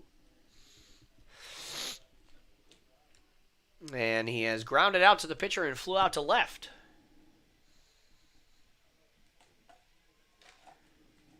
And thank you very much, Matt, for your kind words. I appreciate it very much. As that one is tapped up the middle. Going to be a tough play for Wink, but he makes it. No, just kidding. And that one is dropped at first base. And Fullerton will be safe on what will most likely go down as an error. So Fullerton keeps the inning alive as Patty McCormick, the topic of conversation for his jersey number tonight, steps up to the plate. He's 0-2 with 2 ground outs in this one.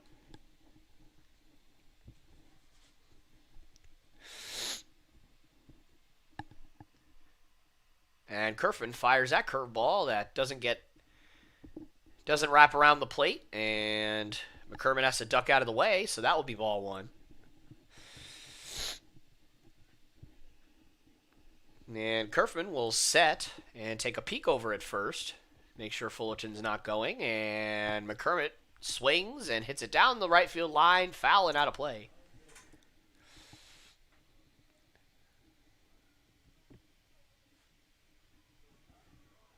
And seems like we have some reunions going on in the comments section. That's good to see. I appreciate you extending a hand, Joshua. Again, thank you for your kind words.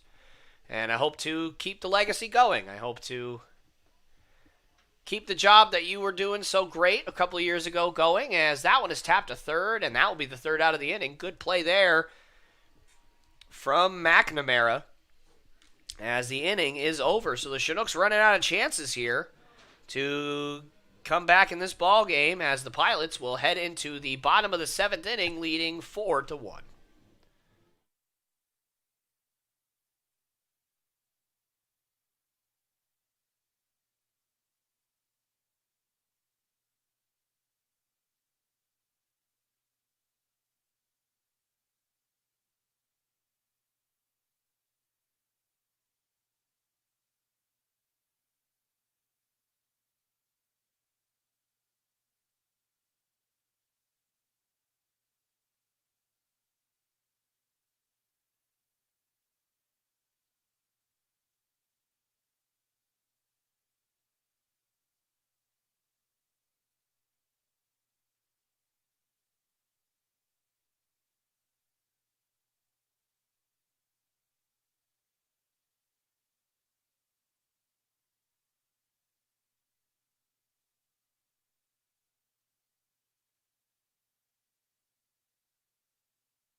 And we are back, ladies and gentlemen, on the Chinooks Radio Network here on YouTube.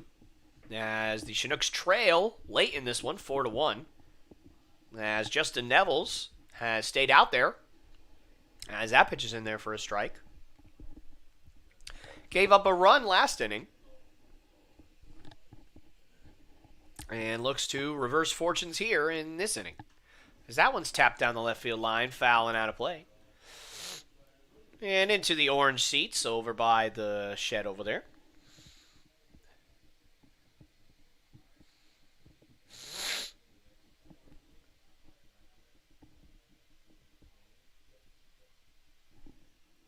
And Nevels fires, and that one is hit down the left field line. Going to be a long run for Cal Campbell.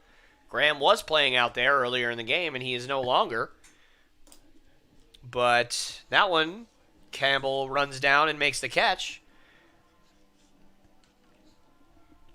And so Devin Ornelas is retired for the first out of this inning. And now Michael McNamara stepping up to the plate to meet Justin Nevels. And Nevels' first pitch to McNamara is outside for ball one.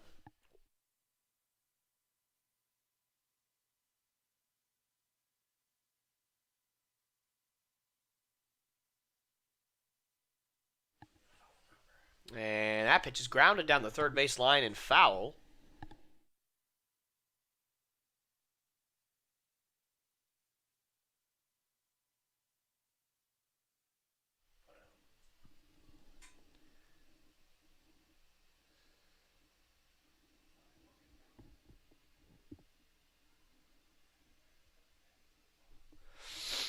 And McNamara waits patiently for Neville's delivery, and that one is inside.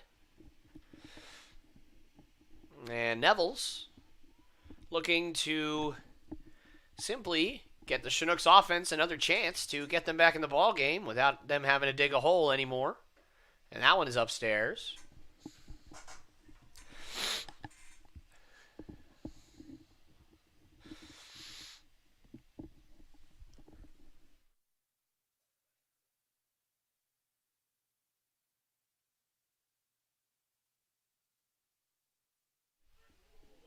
And that is in there for a called strike. And you'll have to excuse me as I'm suffering a coughing attack here.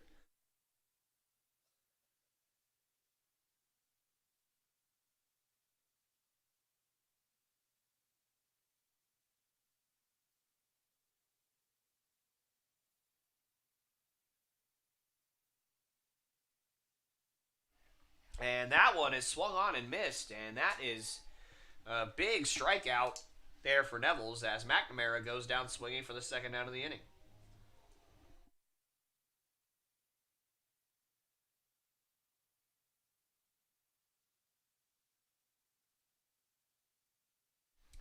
And now Tom Tavick will step up to the plate here with 2 outs in the bottom of the 7th inning, and that one is outside for ball 1. Sorry about the pause, everyone. I was unfortunately having a coughing attack, which I'm sure a lot of you can relate to. Simple tickle in the throat as that one swung on and missed for strike 1.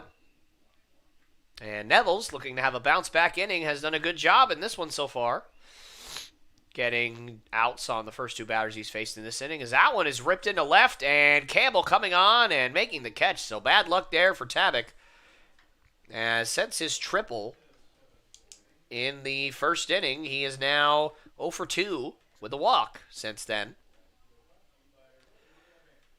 And the Chinooks are running out of chances here. They have 2 more chances to get 3 runs at least, and they're looking to take advantage of that chance coming into the top of the 8th.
And we are back here live on the Chinooks Radio Network, as the Pilots have brought in a new pitcher, and that would be William St. Marseille. And I do believe we have a St. Marseille in our stream here, so welcome.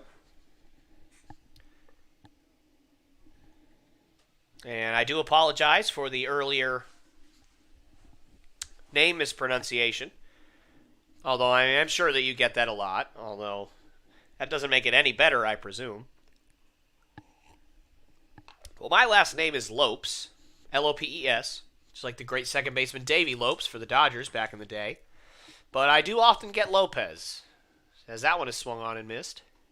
So I do feel your pain in a lot of ways, although mine seems a little bit weirder because mine is just simply 1 syllable, and you just sound it out. It's spelled exactly how it is written out. If you replace the L with an R, it's ropes. It's not a very difficult word to say, but unfortunately people still say Lopez all the time, so I do feel that pain. As Leo Harris slaps that one fouling off our press box, as we got shaken there. So Leo Harris looking to start things off like he did in the 6th inning, although not bunting here. Looking to get on with his bat, as that one is called strike 3, and that was a close pitch, and Harris did not get the benefit of the call there, so he goes down looking, and that will be his 2nd strikeout of the day. So William St. Marseille with his first strikeout of the day. That was very fun to say. Lots of rhyming going on here, guys. You got to catch it when it happens, because it's not happening again. As Will Batts, the leadoff hitter for the Chinooks, will step up to the plate here with 1 out in the 8th, as that one is upstairs.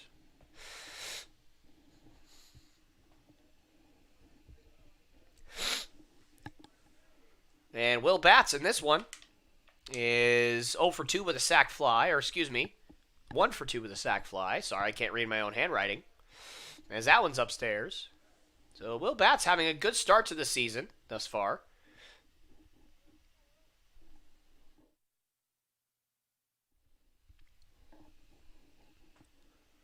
And the pitch from St. Marseille is in there for a called strike. So St. Marseille is from California Baptist, which is a very beautiful school if anybody has ever visited it. I have not visited it personally, but I've seen a lot of pictures. As that pitch is fouled off. And obviously, being located in sunny California is not necessarily a bad location. Well, I guess that depends on who you ask. But I've always wanted to visit California myself. So I definitely am a bit jealous as that one's ripped down the left field line and foul.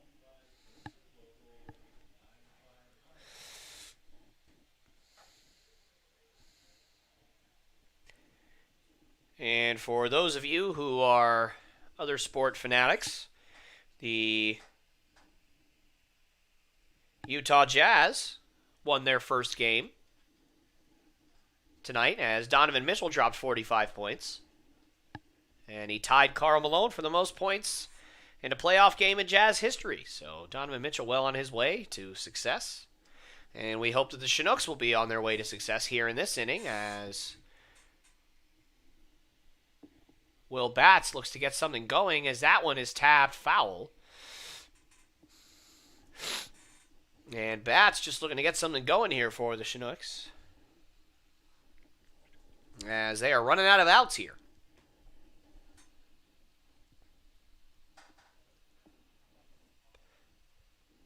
And St. Marseille gets into his set. And he fires. And that one is tapped foul. So Batts putting up a good fight here. Trying to do anything he can to get on base and keep this game alive for the Chinooks. And big responsibility on his shoulders as he is at the top of the lineup. So he definitely wants to get some of the better hitters in the lineup to have a chance to drive in some runs here this late in the ball game.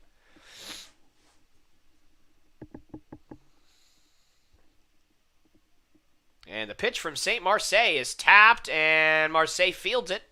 Flips on to first for out number 2. So, good battle there from Batts, but unfortunately, it simply winds up in, or as, excuse me, not in, as the second out of the inning.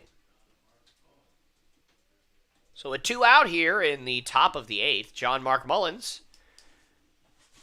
is given a chance to swing here, unfortunately with nobody on, as that one is outside for ball 1. Good location there from St. Marseille, but unfortunately, just a bit off the plate for him. Hit the catcher's glove where he wanted it, but the umpire was not giving it to him there.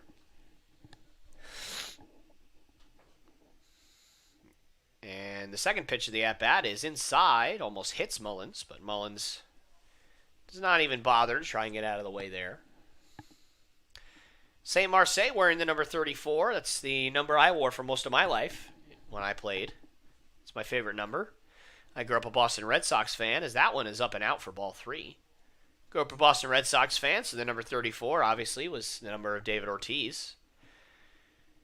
Probably the second greatest designated hitter of all time, alongside Edgar Martinez, the great designated hitter for the Seattle Mariners in the early 2000s and in the late 1990s.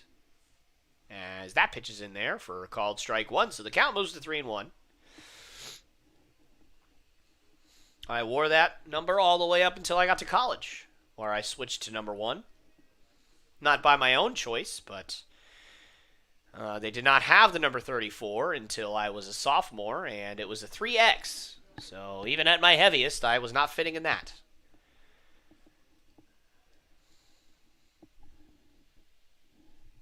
So number 34 means a lot in my life, personally.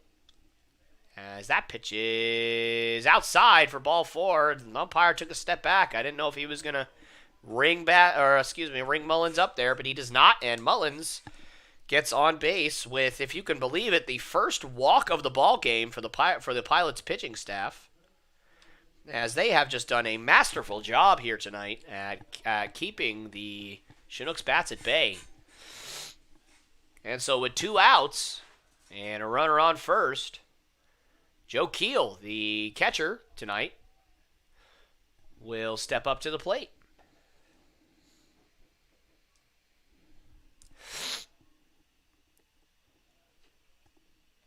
Joe Keel looking to drive one like he did in his last at-bat where he hit a double down the left field line. And that one's inside. So St. Marseille started the inning off being very efficient and has now seemed to lose that efficiency just a little bit. Great at-bat from Mullins. And Joe Keel looking to repeat that effort or build upon it, as that one's downstairs for ball two. So quickly 2-0 for Joe Keel. Good hitter's count here. Perfect count if you want to drive something, and that's going to prompt a visit from the pitching coach for the Pilots.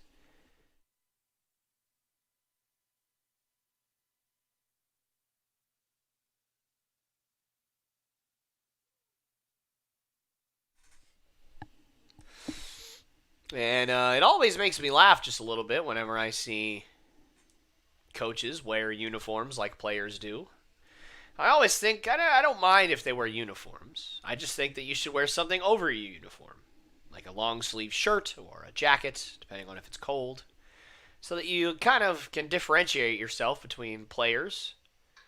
As that one is ripped in the 5-6 hole, and Joe Keel has his second hit of the ball game, and the Chinooks have a chance here in the top of the eighth inning, and Cal Campbell, who was inserted into this ball game very early on, now has a chance to play a bit of hero ball here in the top of the eighth inning and drive in a run for the Chinooks, or at the very least, pass the torch on to the next person in the lineup as St. Marseille fires, and that one is outside for ball one. So 3 straight batters. Marseille started him off with the ball.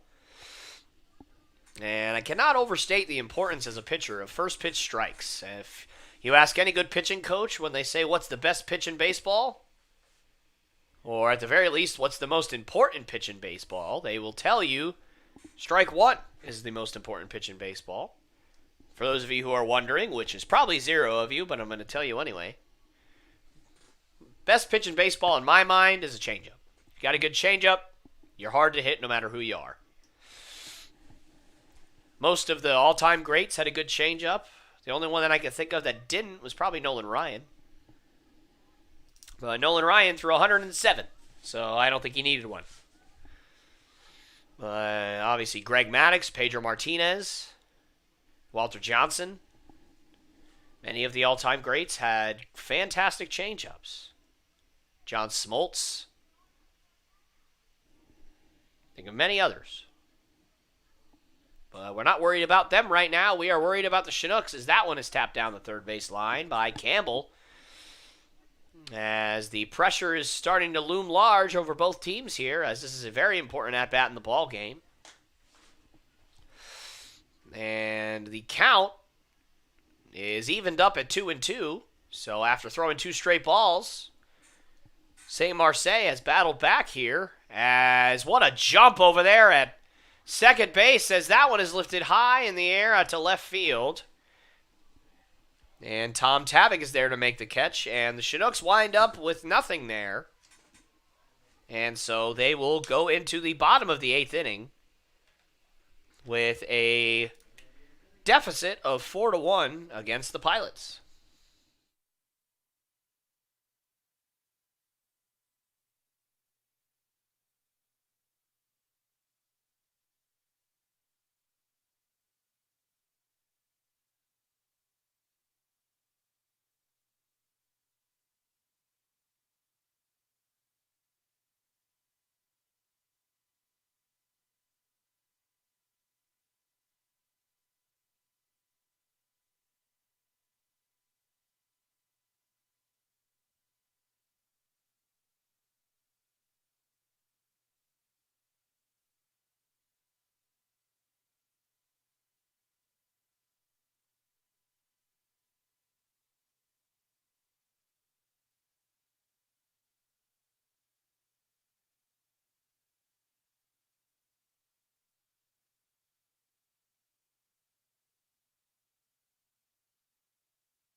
And we are back here live on the Chinooks Radio Network here on YouTube. As the Chinooks are running out of chances here as they trail 4-1 here against the Pilots. They are in danger of dropping their first game of the season. As Cole Escher, the right fielder, steps up and leads off against Justin Nevels, who is beginning his third inning of work here, as that one's in there for a called strike. Count moves to 1-1.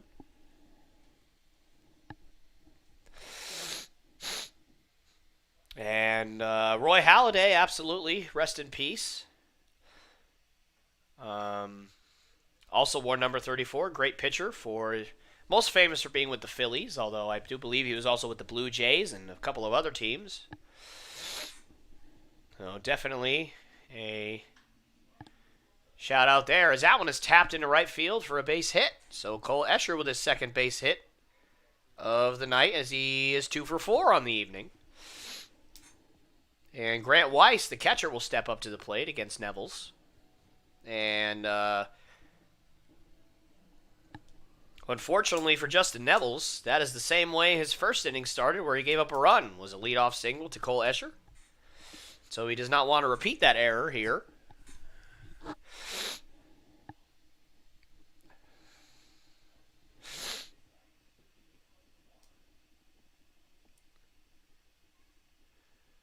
And that one is downstairs from Nevels, as Keel keeps it in front and keeps Escher at first. So good play there by Keel, who has had to work hard back there tonight. And luckily, the Chinooks get a day off tomorrow, as Keel's knees will probably need it, as he caught last night as well. But again, Matt Magno has left the game for reasons that we do not know. And hopefully, within the next couple of days, we will be able to get an update, as that one's lined to short, as they are saying that was a catch. And, oh my goodness, as it looks like,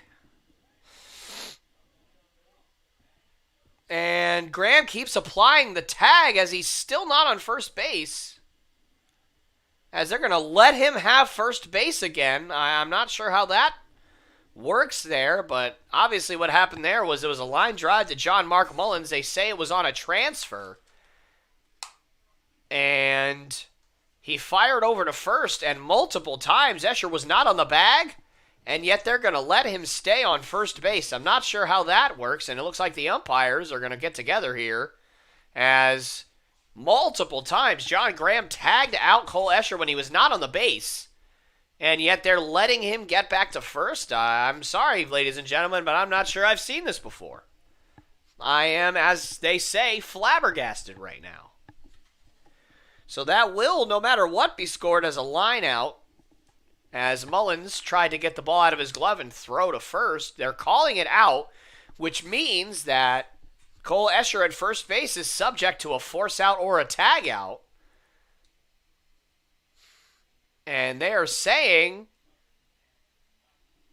that they're going to allow him to stay on first? What in the world? I simply don't understand that ruling. Now, I wish I could hear what's happening, and perhaps I didn't see that. Maybe one of you guys on the live stream can rewind and help me there, but my goodness, I just can't figure this one out, guys.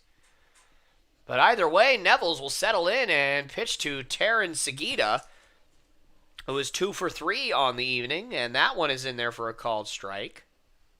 So that goes in the books as a L6, so a line out to shortstop. But again, they tagged him multiple times. He was not on the bag, as that's a good block by Keel.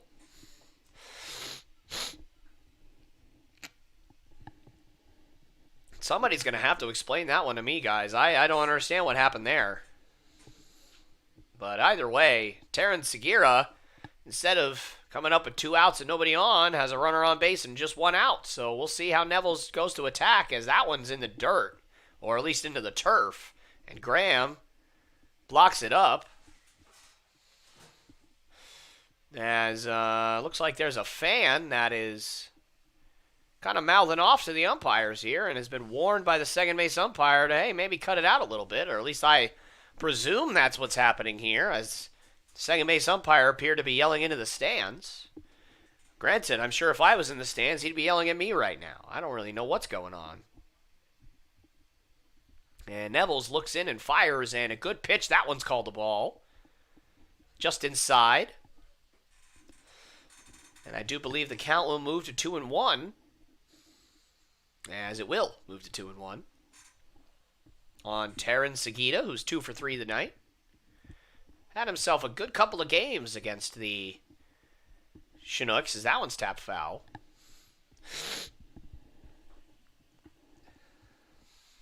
I'm going to have to go back and watch that one, guys, because quite frankly, I still don't understand what happened there. I mean, Escher was clearly off the bag, whether he got back to it originally or not. Was standing way in foul territory as that one is ripped and dropped. Oh, what a smart play by Patty McCormick. As, wait a minute, the umpire didn't make a call. Are they really going to say that he caught the ball? There's no way. That should be a double play. I've seen that play many times where a second baseman drops the line drive on purpose, and now they're going to say he's out only after a conference. I don't know what the issue was there. I am just sorry, ladies and gentlemen. I am just flabbergasted here. I do not know what was going on. But either way, that is going to be out number 3 on a double play. A great play by Patty McCormick to get a double play. And that's going to be a very interesting way to score. And therefore, excuse me, as the PA man just announced for our fans to quit heckling the umpires, but honestly, in a couple of that, I'm having a hard time disagreeing with their heckling. But either way, we are going into the top of the 9th inning with the score 4-1.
And we are back here, ladies and gentlemen, on the Chinooks Radio Network here on YouTube. And we have a new pitcher for the Pilots.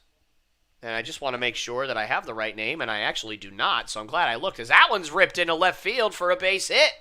So Colby Ferris starts off the top of the 9th inning with a single, and the Chinooks have life here. So Evan Adolphus coming in for the Pilots. And Adolphus is out of Cal State Fullerton, so a big-time collegiate pitcher here for the Pilots. Obviously, he's their closer, as he is in a save scenario, as that one's outside for ball 1. So John Graham, who is 1 for 3 with 2 strikeouts here, looking to get on base and keep this inning going. As this is the last chance for the Chinooks. As wow, Graham stone cold just took that ball, and that was about maybe an inch or 2 away from hitting him, and he didn't even move. So good for him there, as that one's ball 2. So a miss way outside and a miss way inside for Adolphus as a pickoff to first, and Ferris gets back safely. I'd like to apologize for my flabbergastedness in that last inning. I don't think anybody really understood what was going on there, as I think the umpires just kind of got confused, and it's bled out into the calls that were being made as that one was swung on and missed. So I'd like to apologize if my opinions on what I saw have made anybody upset on the stream. But as I told you yesterday, I am always, at all times, going to give you my honest opinion. I'm never going to badmouth any individual. I'm never going to talk bad about anyone in terms of insulting them or making them feel as if they did something wrong in any way, but I am going to tell you what I see, and what I saw was, well, quite frankly, not very intelligent. As Ferris taking a big lead, and he scampers back.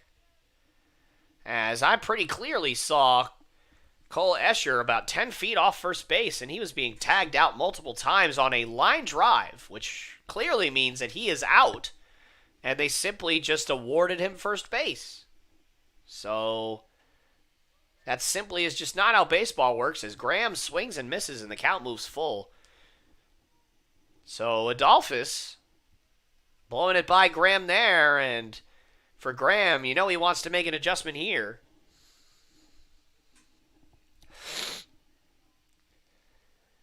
And that move over to first is resulting in Ferris getting back safely once again. And for Ferris, you have to wonder if he even has the green light here, as his run really doesn't matter. So despite the fact that it's full count and he might be going here, as he does not, as that one's tapped to third, and so this might be a tough turn, as they cannot turn to, but they do get the out at second base, so perhaps Ferris should have been running on that one in order to break up the double play, but nonetheless, the out has been recorded, and there's one out here in the ninth, as John Graham gets aboard on a fielder's choice, and so Pate Fullerton, the designated hitter tonight, will step up to the plate. He is wearing number 7 in this one. And Evan Adolphus looking to shut the door on the Chinooks comeback here. And that pitch is outside for a ball.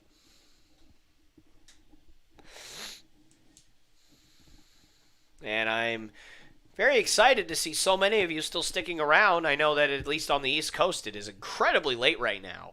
So we thank you so much for joining us at this late hour, as Allen's downstairs for ball 2.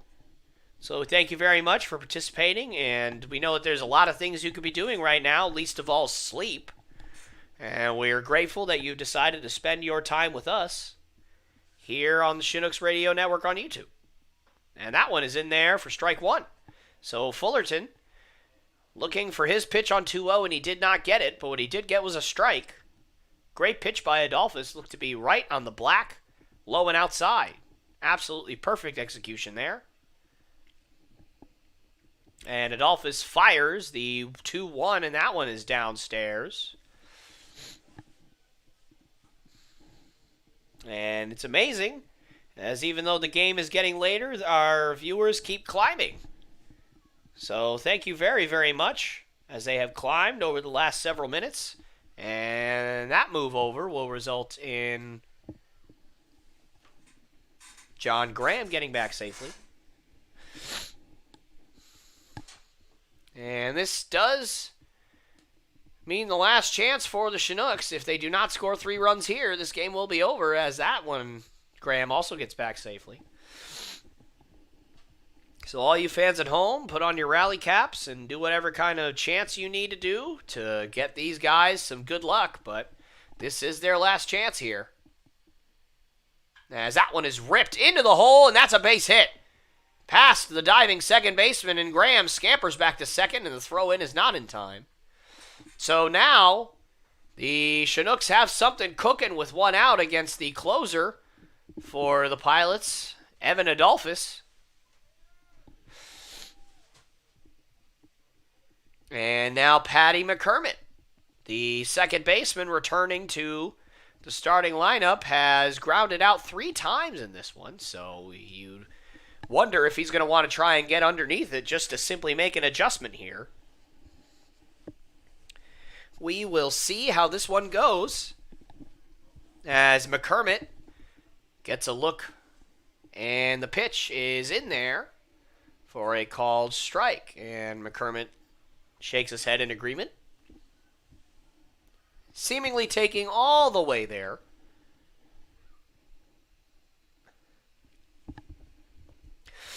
McCormick, a veteran of the ABL, as he has played for the Chinooks before, as that one is popped into shallow right field. Could be trouble, but Cole Escher, the right fielder, will make the catch, and that is out number 2. So last out for the Chinooks, as Leo Harris, the third baseman tonight, steps up to the plate representing the last obstacle, at least on paper, for the Pilots, as they are 1 out away from handing the Chinooks their first loss of the season here. As that one gets away from the catcher, and so both runners will move up into scoring position. And now Harris is in a great spot where a base hit may very well cut this lead to 1. So some life here for the Chinooks. And I do hope that I am getting better at saying that. I've been working on it all day, doing my vocal exercises, as I did not realize that I was saying it incorrectly. Full disclosure, I never heard of Chinooks before I heard of the team. I didn't know Chinooks was a word or an object or an animal. So I apologize for my lack of pronunciation, as that one's in there for a strike, and Harris did not like that. So I appreciate those who were kind enough to let me know that that is not how it was pronounced and that they were very offended. No, I'm joking. Nobody said that. But I do appreciate you letting me know, and I will do my best to continue to correctly pronounce it as time goes along. And regardless, Adolphus will set and fire, and Harris fouls it straight back.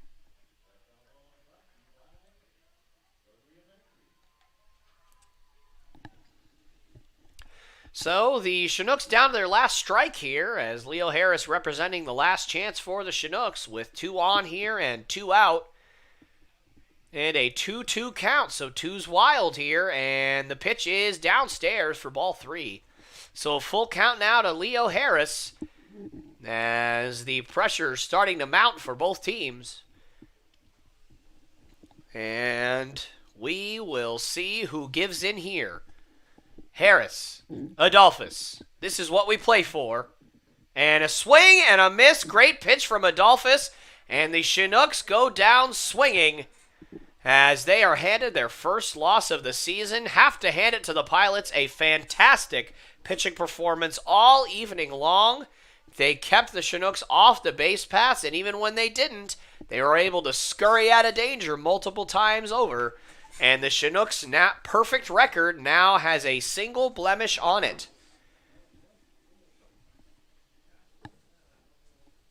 So, with that, from all of us here to all of you at home watching, we'd like to personally thank you for joining us on this journey tonight. And for this game, we apologize that it did not go the way we all wanted, but that is the game of baseball, and you cannot win them all. The Chinooks are off tomorrow night and will play 4 straight days after that. So they will play Thursday, they have a doubleheader Friday, and they will play Saturday and Sunday.